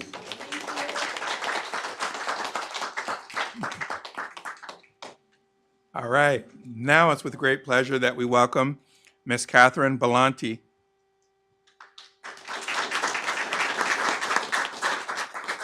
It is with great pleasure and enthusiasm that we welcome Ms. Catherine Belanti as principal of Joe Henderson Elementary School. Ms. Belanti has over 25 years of experience in education that includes teaching at the elementary level, literacy coordinator, response to intervention reading teacher, summer school principal, literacy coach, and MTSS coach and facilitator. Ms. Belanti earned a Bachelor of Arts honors degree in human communication and communication disorders from Manchester University in Manchester, UK. She earned a postgraduate certificate in primary education from Brunel University in London and a master's in education and school leadership from the University of San Diego.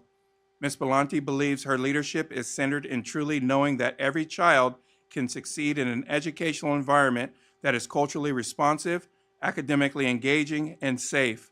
She also stresses the importance of building professional relationships and establishing trust. Mr. Jacob Hobson, principal of Glenwood Elementary School, stated, "Ms. Belanti's partnership with staff increased their capacities and overall connection to the school community, which further increased student levels of success." Ms. Michelle Reese, teacher on special assignment from Berkeley Unified School District, stated, "Kathy is clearly skilled in the delicate art of managing people in the way that makes individuals feel valued while ensuring accountability. Kathy's attention to detail and her clear communication is phenomenal. Teachers range from veteran to new teachers. Kathy empowered all with the support, materials, confidence, and needed to provide a positive learning experience throughout the summer school program. Ms. Belanti is excited to join Benicia Unified School Districts and looks forward to engaging with students, staff, and the community. Welcome, Ms. Belanti. We look forward to working with you." Good evening, everyone, and thank you for that. I'm just excited to be welcomed and invited to be part of Benicia Unified School District, and I can't wait to meet the students and the families and to work with faculty and staff and be part of the community. So thank you, everyone. Thank you.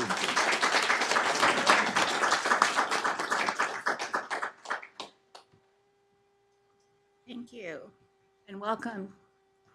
Welcome, welcome. Okay, we, on number 12, we have no presentations or communication informational items. So we're going to move on to item 13, which is our action items, and it's consideration and approval plans for the student achievement. So Dr. Beatson. Thank you.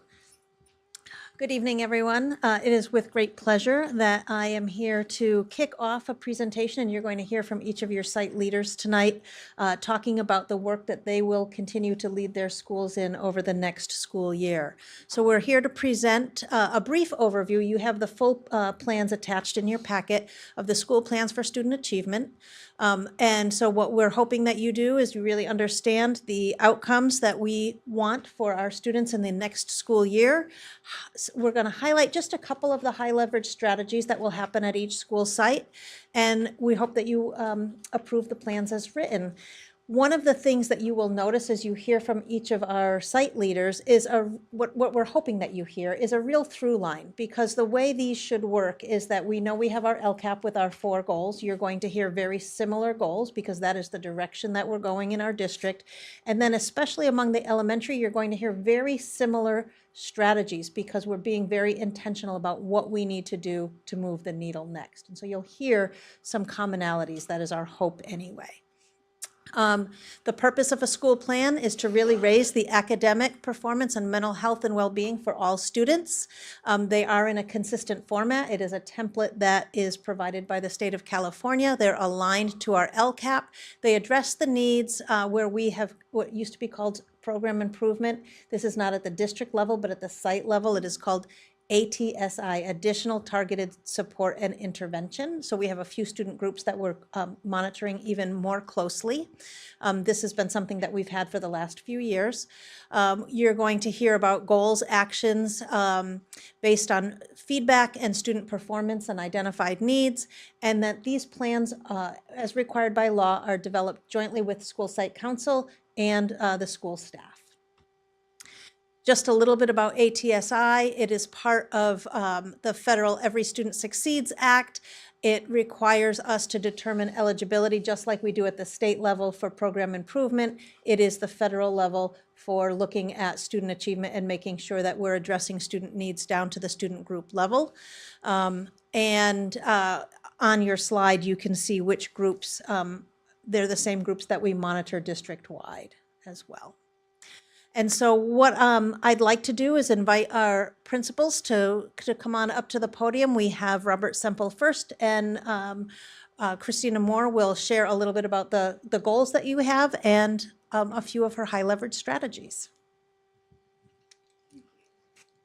Good evening. Thank you for having me and giving us this opportunity to share some of the highlights and strengths and growth that we're making at all of our schools. As Dr. Beatson mentioned, yes, we are all aligning our goals and our outcomes and strategies and hopes for our schools, but what you will hear tonight is something unique about each of our schools. Achievement, while our goals are aligned with the LCAP, which they should be, the achievement in these 4 areas can and should look different, but the overall goal is the same, which is growth. We hope for growth in all of these goals. And the question for all of us is how? How do we make that happen? And as Dr. Beatson mentioned, that would be with high-level strategies.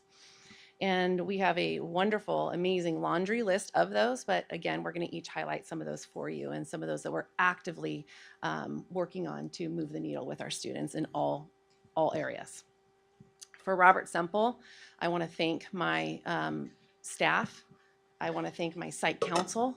I want to thank my leadership team because they were all active members in developing this. I get the privilege and honor of presenting, but I didn't do all the work, and I cannot take all of the kudos for that. It was a definite group effort, so I want to start with that.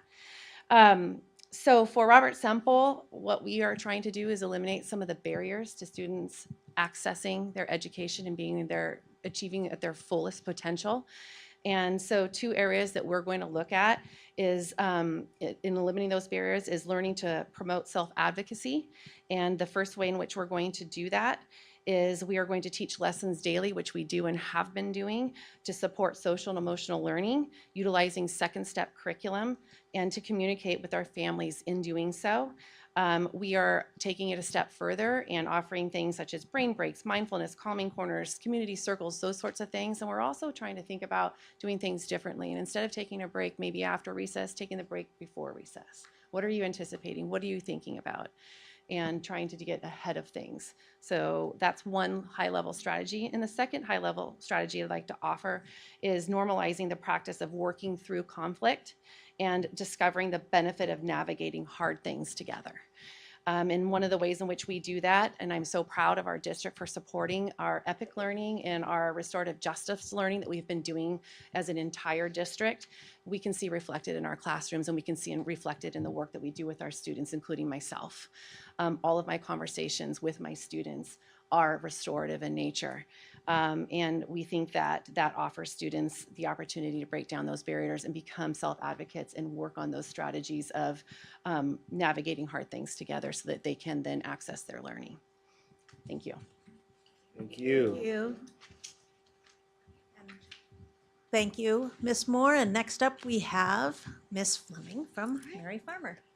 Good evening, Superintendent, to our trustees and our assistant superintendents. I thank you, Mrs. Moore, for setting the stage. I will just highlight some areas of focus and our goals at Mary Farmer. I want to thank also our school site council, which consists of parents and staff. I want to thank our staff as a whole, our principal team, because there's a lot of collaboration, as Dr. Beatson shared. It takes a lot of work to put a school plan together if you do it collaboratively. And we want to make sure that we don't deliver a plan to someone, because when you deliver things, people never own it. And so it's our plan that we created together.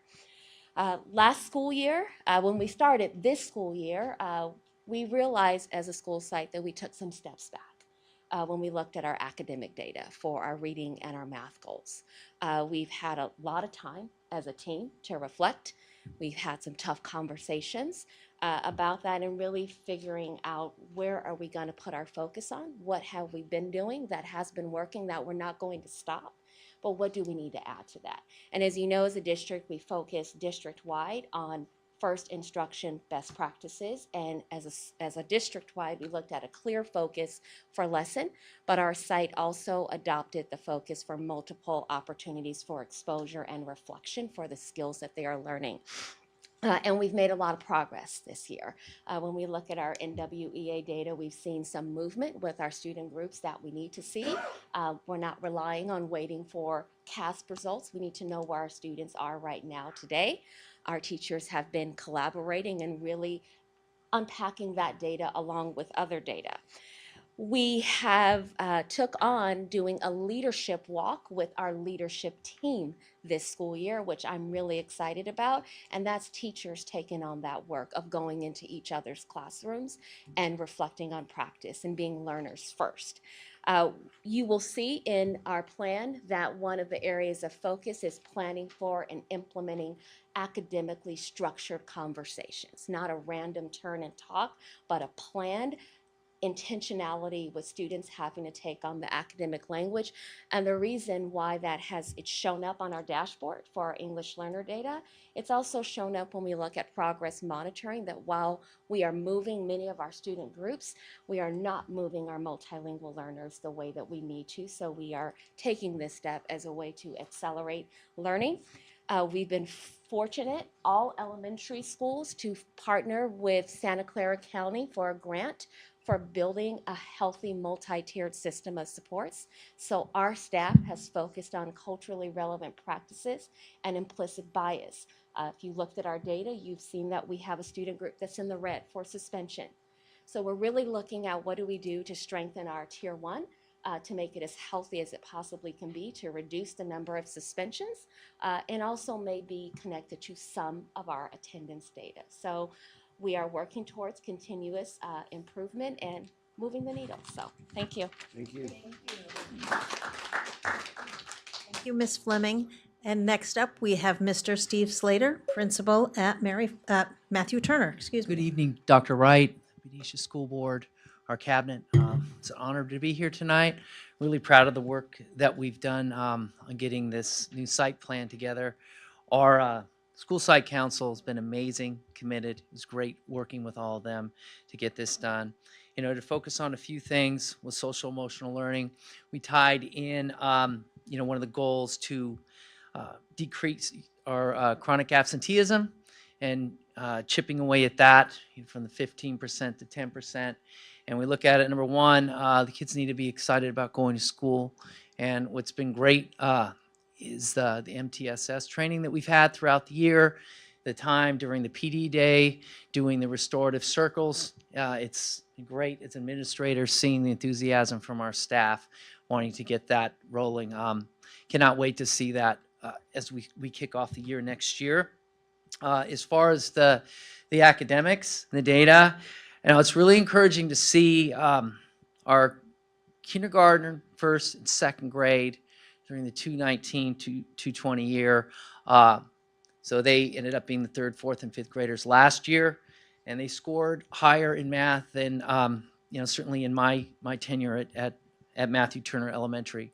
So a lot of great things came out of that work. I think when our educators were battling and really trying to keep people connected and learning, and also our parent community who really stepped up. So I think it's been a collaborative effort there. We're looking to move forward with that.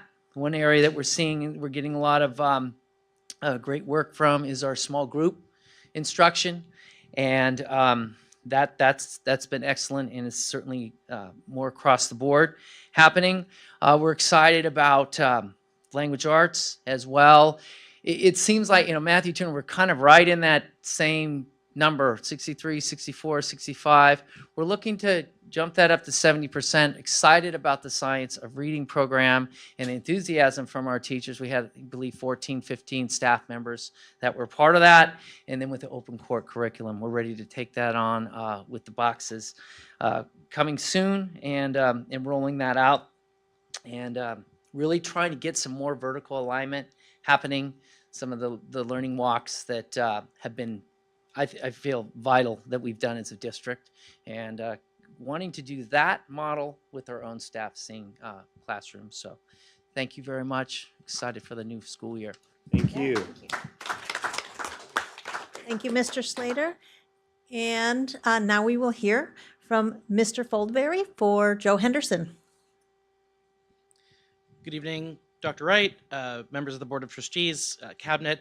I'm very proud to be here this evening to get to speak a bit about the success, the achievement of our students at Joe Henderson, and a little bit of a plan for our students for the future. One of the interesting features about the data for the site plans is that, especially for English language arts and math, we're very much dependent in the elementary level on our third through fifth graders, because those are the students that take the CASP in the spring. So in that respect, I get to be here this evening sharing pride in the hard work and high performance of last spring's third, fourth, and fifth graders, just as my colleagues from the other schools have done.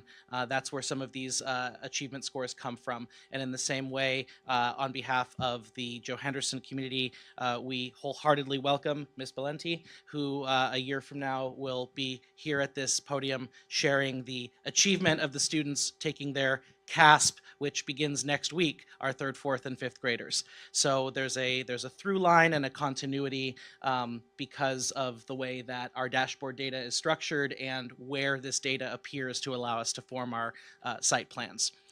I also want to laud our school site council, who, with respect to goals 1 and 2, wanted to take an interesting tact toward increasing proficiency in English language arts and mathematics. We are very proud to have raised our English language arts scores and our math scores in particular by 8 percentage points.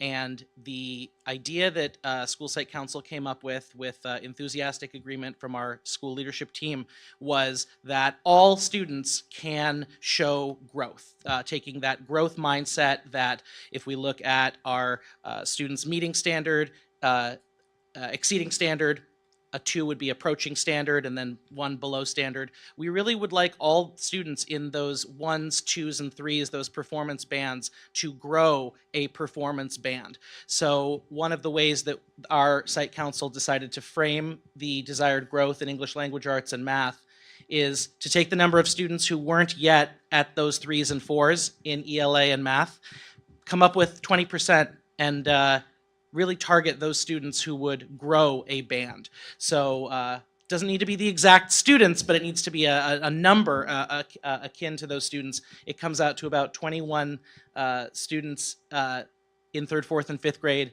growing our English language arts bands, and then about 19 students school-wide in mathematics. So we would achieve multiple percentage gains if that can be achieved, but students at all levels can strive for growth to the next performance band. I won't take too much time to echo about the instructional strategies and the effectiveness of the learning walks this year. That has been particularly well received. And at Joe Henderson, the two best first instructional strategies that were chosen were the district-wide focus, the clear focus for lessons, but also diverse direct instruction, being very deliberate about what's being taught and why it's being taught and how learning is being gauged. So asking some of those very direct questions about sort of benchmarking the learning. How will we know if our students have learned it? What is it that they are learning? Finally, I'll just highlight with Goal 3 and Goal 4 that we are mirroring the district goal in the LCAP with regard to students in historically marginalized groups, hoping that they too will have the same levels of growth that are achieved school-wide.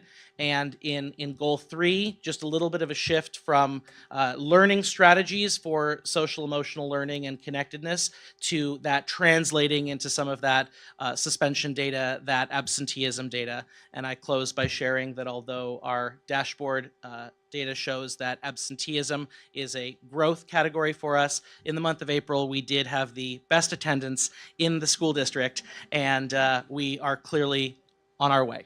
Thank you very much. Thank you. Thank you, Mr. Foldeberry. Next, Mr. Nelson from Benicia Middle School. Thank you, Board, Dr. Wright, Dr. Beatson for having us, and Mr. Foldeberry. We had growth, 0.4% for attendance. So we had the most growth in the month of April, so we're going to celebrate the 0.4%. It has been a really good year at Benicia Middle School. Most of you know here that we came in with a brand new administration, myself, and our 2 new assistant principals. And I just want to take a moment, they're not here tonight, they couldn't be here tonight, but to acknowledge the work that Ms. Tashari Amaral and Mr. Ulysses Oliveira have done. They have done just about everything that I have asked of them. They have been supportive of teachers, of students, of parents. They're on the phone from 8 a.m. till 6 p.m. at night when they go home, talking with parents, making sure we're being communicative with our families. So I just wanted to acknowledge the work that they've done. And when we started, my biggest thing is that we create a sense of belonging at a school. Relationships and establishing trust are 2 of the most important things to me, and that we work together as a staff to create a school where everybody feels welcome, engaged, and accepted. And I'm really proud of the work that we have done throughout the course of the year in doing that, and being out and being visible, greeting kids at the door when they come in. I don't get the opportunity to open car doors like Slater does because it would be on Southampton, but we do get to greet all the kids with music as they walk in. We're out and visible in classrooms. We have been getting to know all of our teachers, and just yesterday we have a spirit week this week, and yesterday the students were to dress up like their favorite teacher. And a few days ago, a staff email started going around, and everyone said, hey, why don't we dress like the students? And before we know it, we had 70% of our staff dressing up as middle schoolers yesterday. And I know it's silly, but it just speaks to the fact that everybody is coming together and we're really moving forward as a staff and creating that sense of positivity. And you need that to have academic results. So when you look at our goals for next year, and I was thrilled to work with our teams this year. We worked in our site council. We worked as a staff in the staff meeting, specifically with our department chairs as well, and really looked at where we are and where we want to go and how we want to get there. So the first goal is our sense of belonging goal. And we really want to look at the REACH survey. We want to see that 65% of our students feel a sense of belonging and have positive relationships with their kids. To do this, we're focusing on building community by creating opportunities to celebrate and promote and highlight our school. Some of the things that we are working on is building out our advisory program and bringing in activities that we can do some community building activities in our advisory program. We want to do Vikings with character assemblies, quarterly assemblies next year. One of the things that's been missing at Benicia Middle School the last few years is assemblies, largely due to COVID, but we really want to get assemblies back and get kids into the gym and really getting a school-wide message across. As it comes to our learning goal, one of the things that did stick out to me and to our staff at the beginning of the year was 36% of our students were proficient or were advanced or proficient in, or they met or exceeded the standards in ELA, and it was 37% in math. And that was a concern to us. And we really dove into the data to take a good look at why that was happening and what was going on. And one of the things that we have really started to do this year is for students to set goals and printing out their NWEA scores and take a look at where they are and set a goal for where they want to be, establishing a culture of excellence around testing. And we've seen the results of that in some of our NWEA data throughout the course of the year where we have kids performing at higher levels. So we really want to set a goal of, by next year, having the students at 50% meeting or exceeding the standards in English and math. And to do that, we want to continue to implement our curriculum with fidelity. With the help of Dr. Beeson and Director Rice, we are implementing CPM Inspiring Connections, or it's going to the board, I should say, for a three-year implementation. We're looking at piloting our English curriculums next year as well. So in having a common curriculum throughout our math and our English classes will really help students achieve their goals. In addition to that, we want to make sure that we are communicating the clear purpose of a lesson as the kids come in. As I walk around the classrooms and I walk and I check in with kids, I'm not asking them what they're doing, I'm asking them what they're learning. And for them to explain their thinking. So what are you learning and why are you learning that?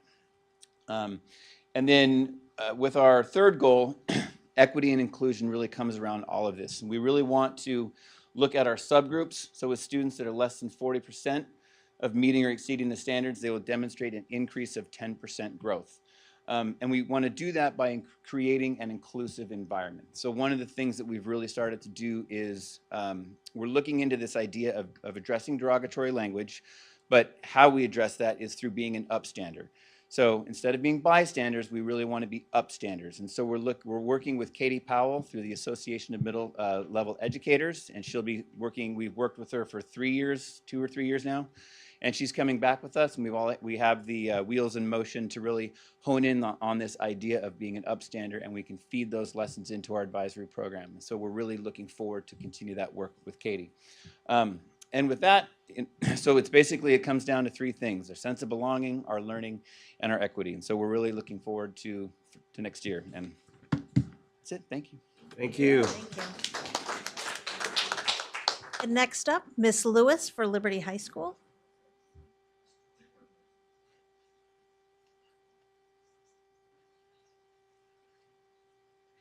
Good evening, Dr. Wright, board members, Dr. Gill, Dr. Beetson. It's a pleasure to be up here this evening to talk about Liberty High School's plan for next year. I would like to echo the sentiments of my colleagues in thanking all the stakeholders, especially our students, that put input into our plan. Our plan is directly aligned to the LCAP, and it also aligns to our WASC goals. We are entering our WASC year, so brace yourselves, March dates. So it is a true connection between this district goals, the goals of our WASC committee, and what we have set forth as a staff, and especially our students. So our plan directly reflects our shift in the mindset of we are now a data-driven school. Very proud that our staff is looking at data, sharing it with our students, sharing it with our parents, and this is where our plan stems from. Our plan challenges us to enhance our positive academic growth margins and by continuing to implement our best first instruction strategies as a charge by our district this year to take on and own a best first practice. that our teachers embraced it. You see it now. It's breathing in our classrooms, and the kids are learning academic language, academic acquisition. So that's something we're going to continue to do, and we're seeing them through the NWA data, it's working. We also want to empower and support our students and our families as they set their academic and post-secondary goals. This idea that students are able to look at the NWA data with their advisors, set the academic goals, and it's growth, not perfection. We're looking at growth. And even if they stay within that band, if they grow, they see where their accomplishments are. So it's, like I said, it's that growth mindset that we're targeting and pulling in our families and sharing that data with them, which oftentimes for the first time, some of them, they have positive results for themselves, something they can share about their academic achievement and not just what they were playing out on the basketball courts. Finally, that idea of sense of belonging and understanding that kids need to feel loved and seen and heard. None of the academic growth will happen until we address and acknowledge and work on this. So we will continue to develop a more detailed individual learning plans that not only promote attendance and graduation rates, but addresses the needs of the whole child. We're very proud that at Liberty High School, the sense of belonging from our REACH data is at 70. We want to push it to 75. We pride ourselves in relationships, but we know that the bottom line is academic and personal and social emotional growth. So we, once again, I just want to thank my students. They were very verbal about what they wanted Liberty to be for next year. And I also want to extend thank you to Dr. Beetson for being a thought partner when I felt that I was stuck.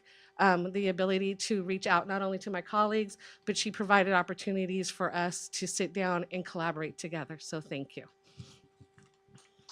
Thank you. Thank you, Ms. Lewis.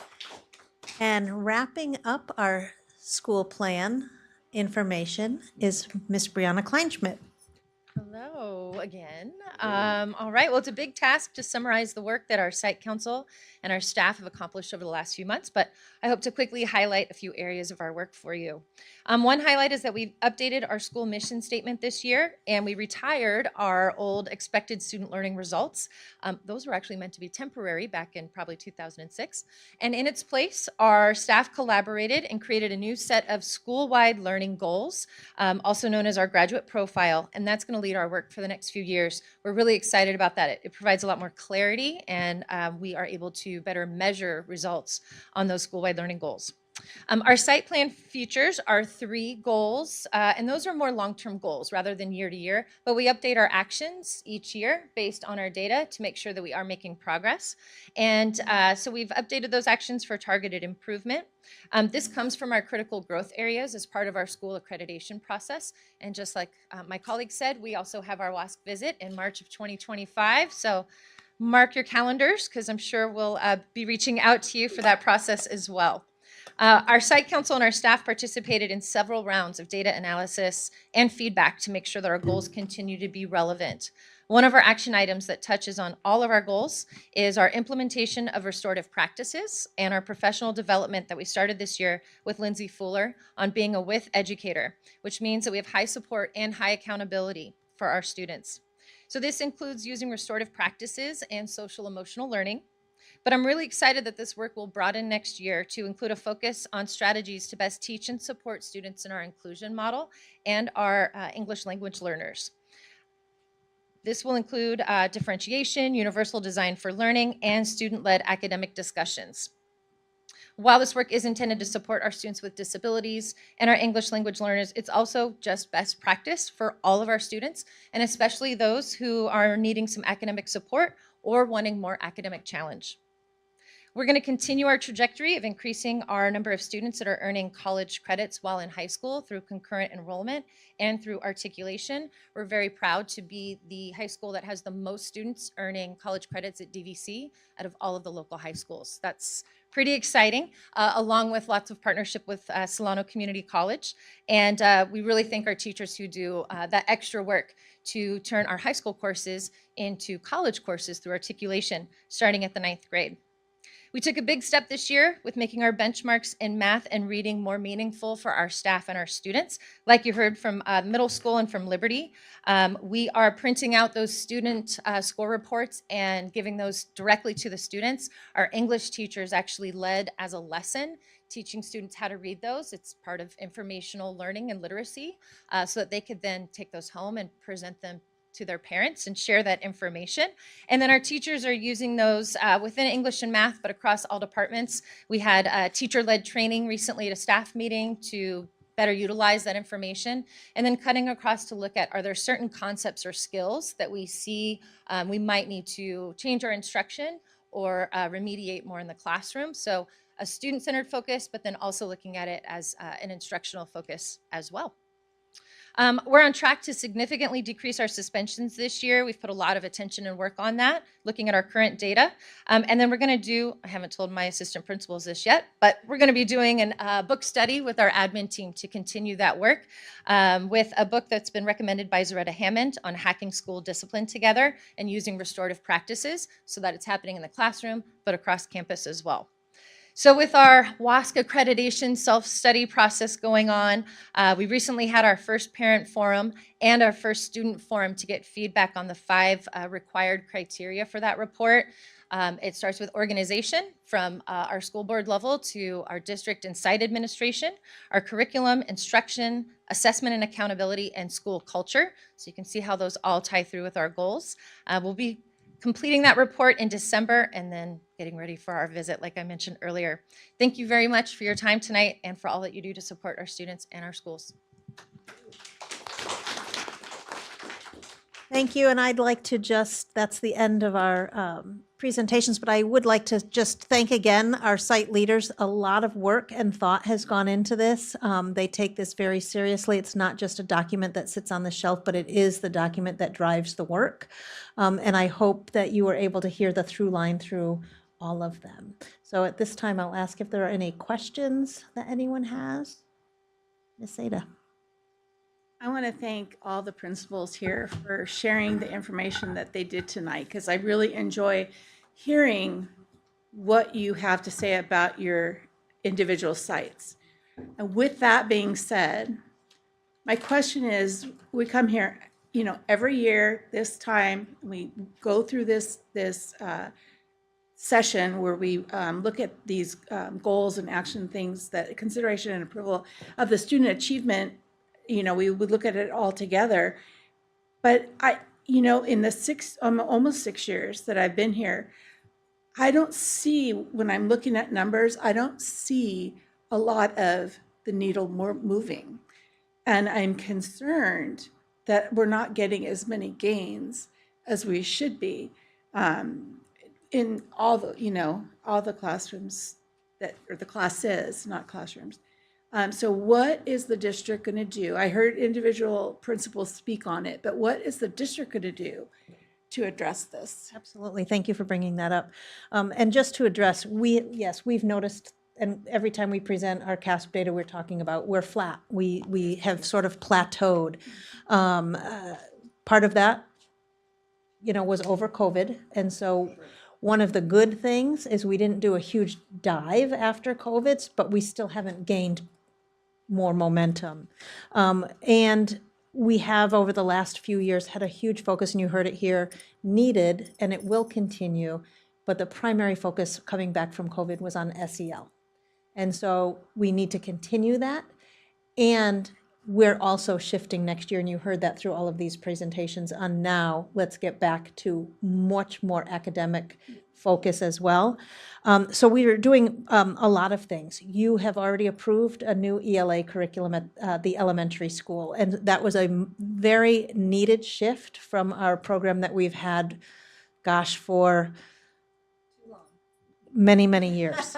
And so that is an evidence-based science of reading. 90% of our elementary teachers, I believe it is, are already trained. They took a 12-week training. It's an hour and a half plus an hour and a half of homework every week through the State Department, and we're offering it again this summer, so that's great. And that's curriculum agnostic, so it's not about the curriculum, but it's how do you teach phonics? How do you teach those reading elements. And so that's offered to all of our elementary teachers and all of our special ed and intervention teachers through the district.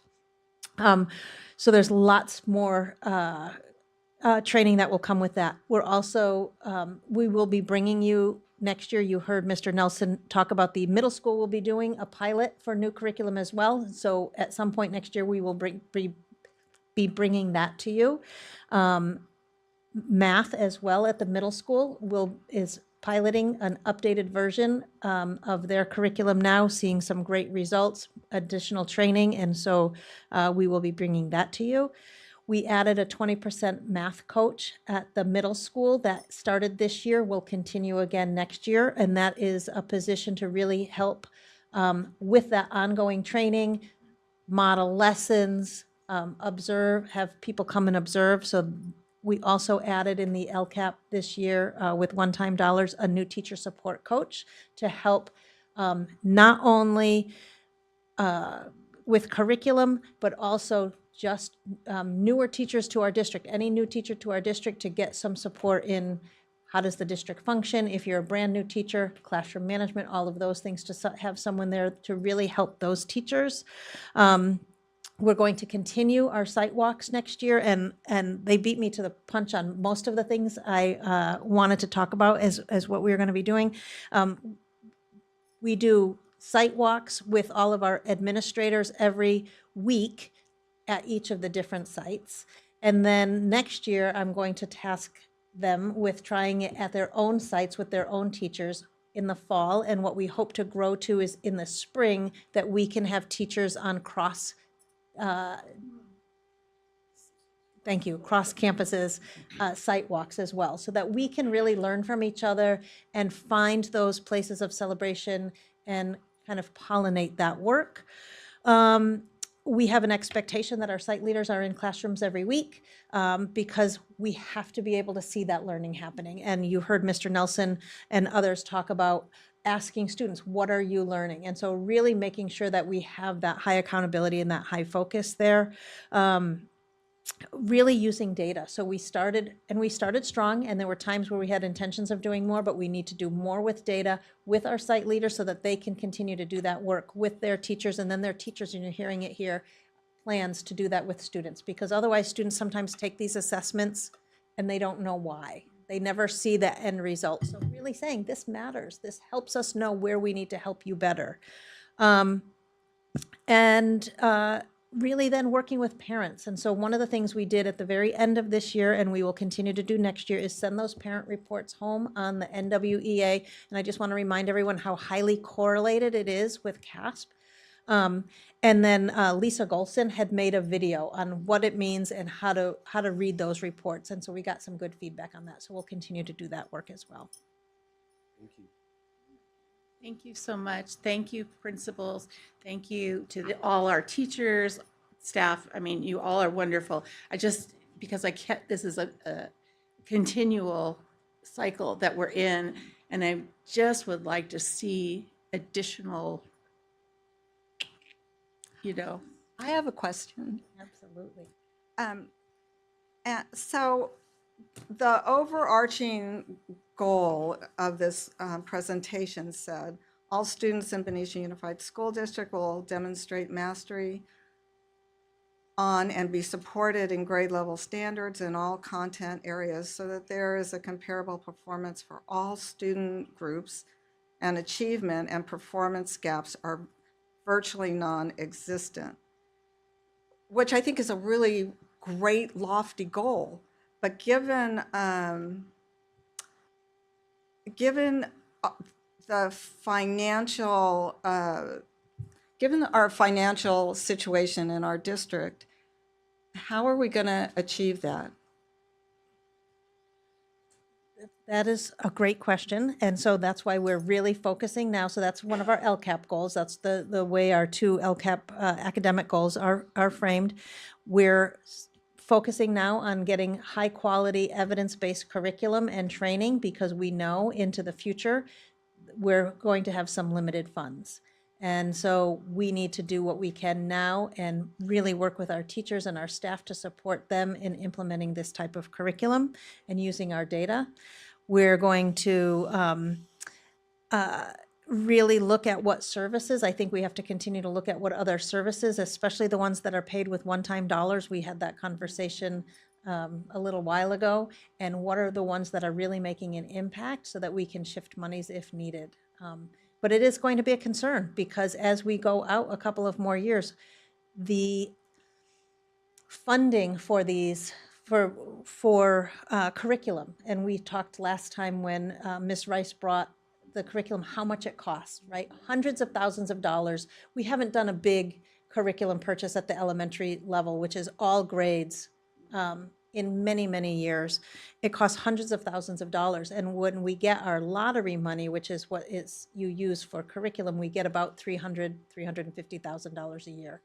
And then the general fund kicks in about $100,000. And then thank you, because you have that special board, it's not called a reserve, whatever, that Yes, we that- can dip into for the next few years. But we are going to have some hard conversations into the future about how do we continue to fund these necessary, both materials and the professional development that goes behind them, because you cannot just hand teachers new curriculum and say, please go do this. We have to have that and it's ongoing support. That was one of the struggles we had upon many with our previous elementary literacy curriculum, because it was so intensive in terms of that ongoing professional development, we could not keep up. But going back to a more evidence-based approach, we will be able to do a better job with that, but we'll have to bring that back and have more conversation.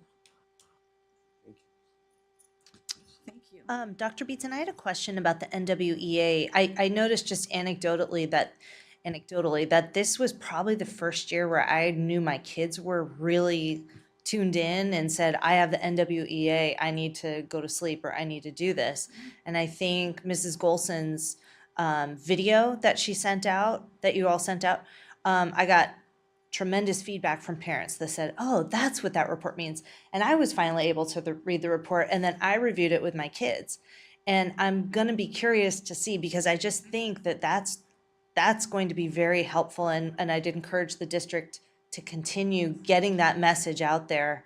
How do you read these reports? What do they mean?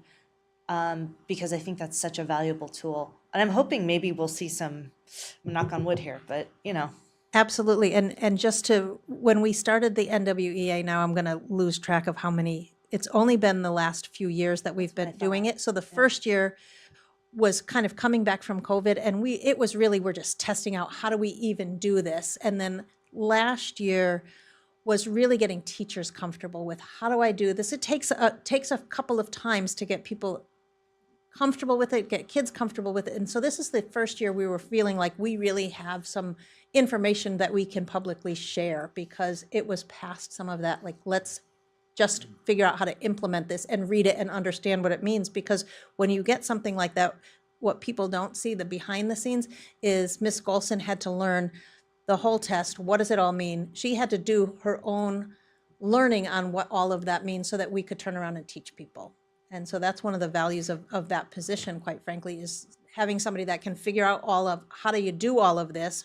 How do you implement it? How do you read those reports? What other new kinds of reports do you need? And then turn around and teach everyone else how to do that.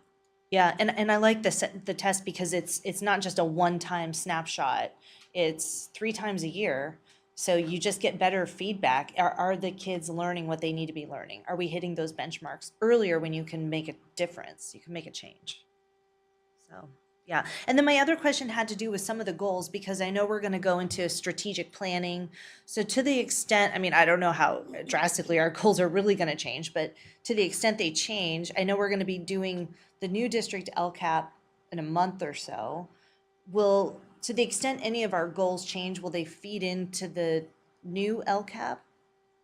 So that, because it seems like we're doing the new LCAP before we do our strategy session. Right. So will there be a way to tie those together? I believe so, and I don't know if you want to speak to that a little bit more. Are the goals, the goals that you will hear in the LCAP at the next meeting, at the public hearing, will be the same goals. It was very evident from all of the feedback that these are the right goals: social emotional health, yeah, equity and 2 academic focus goals.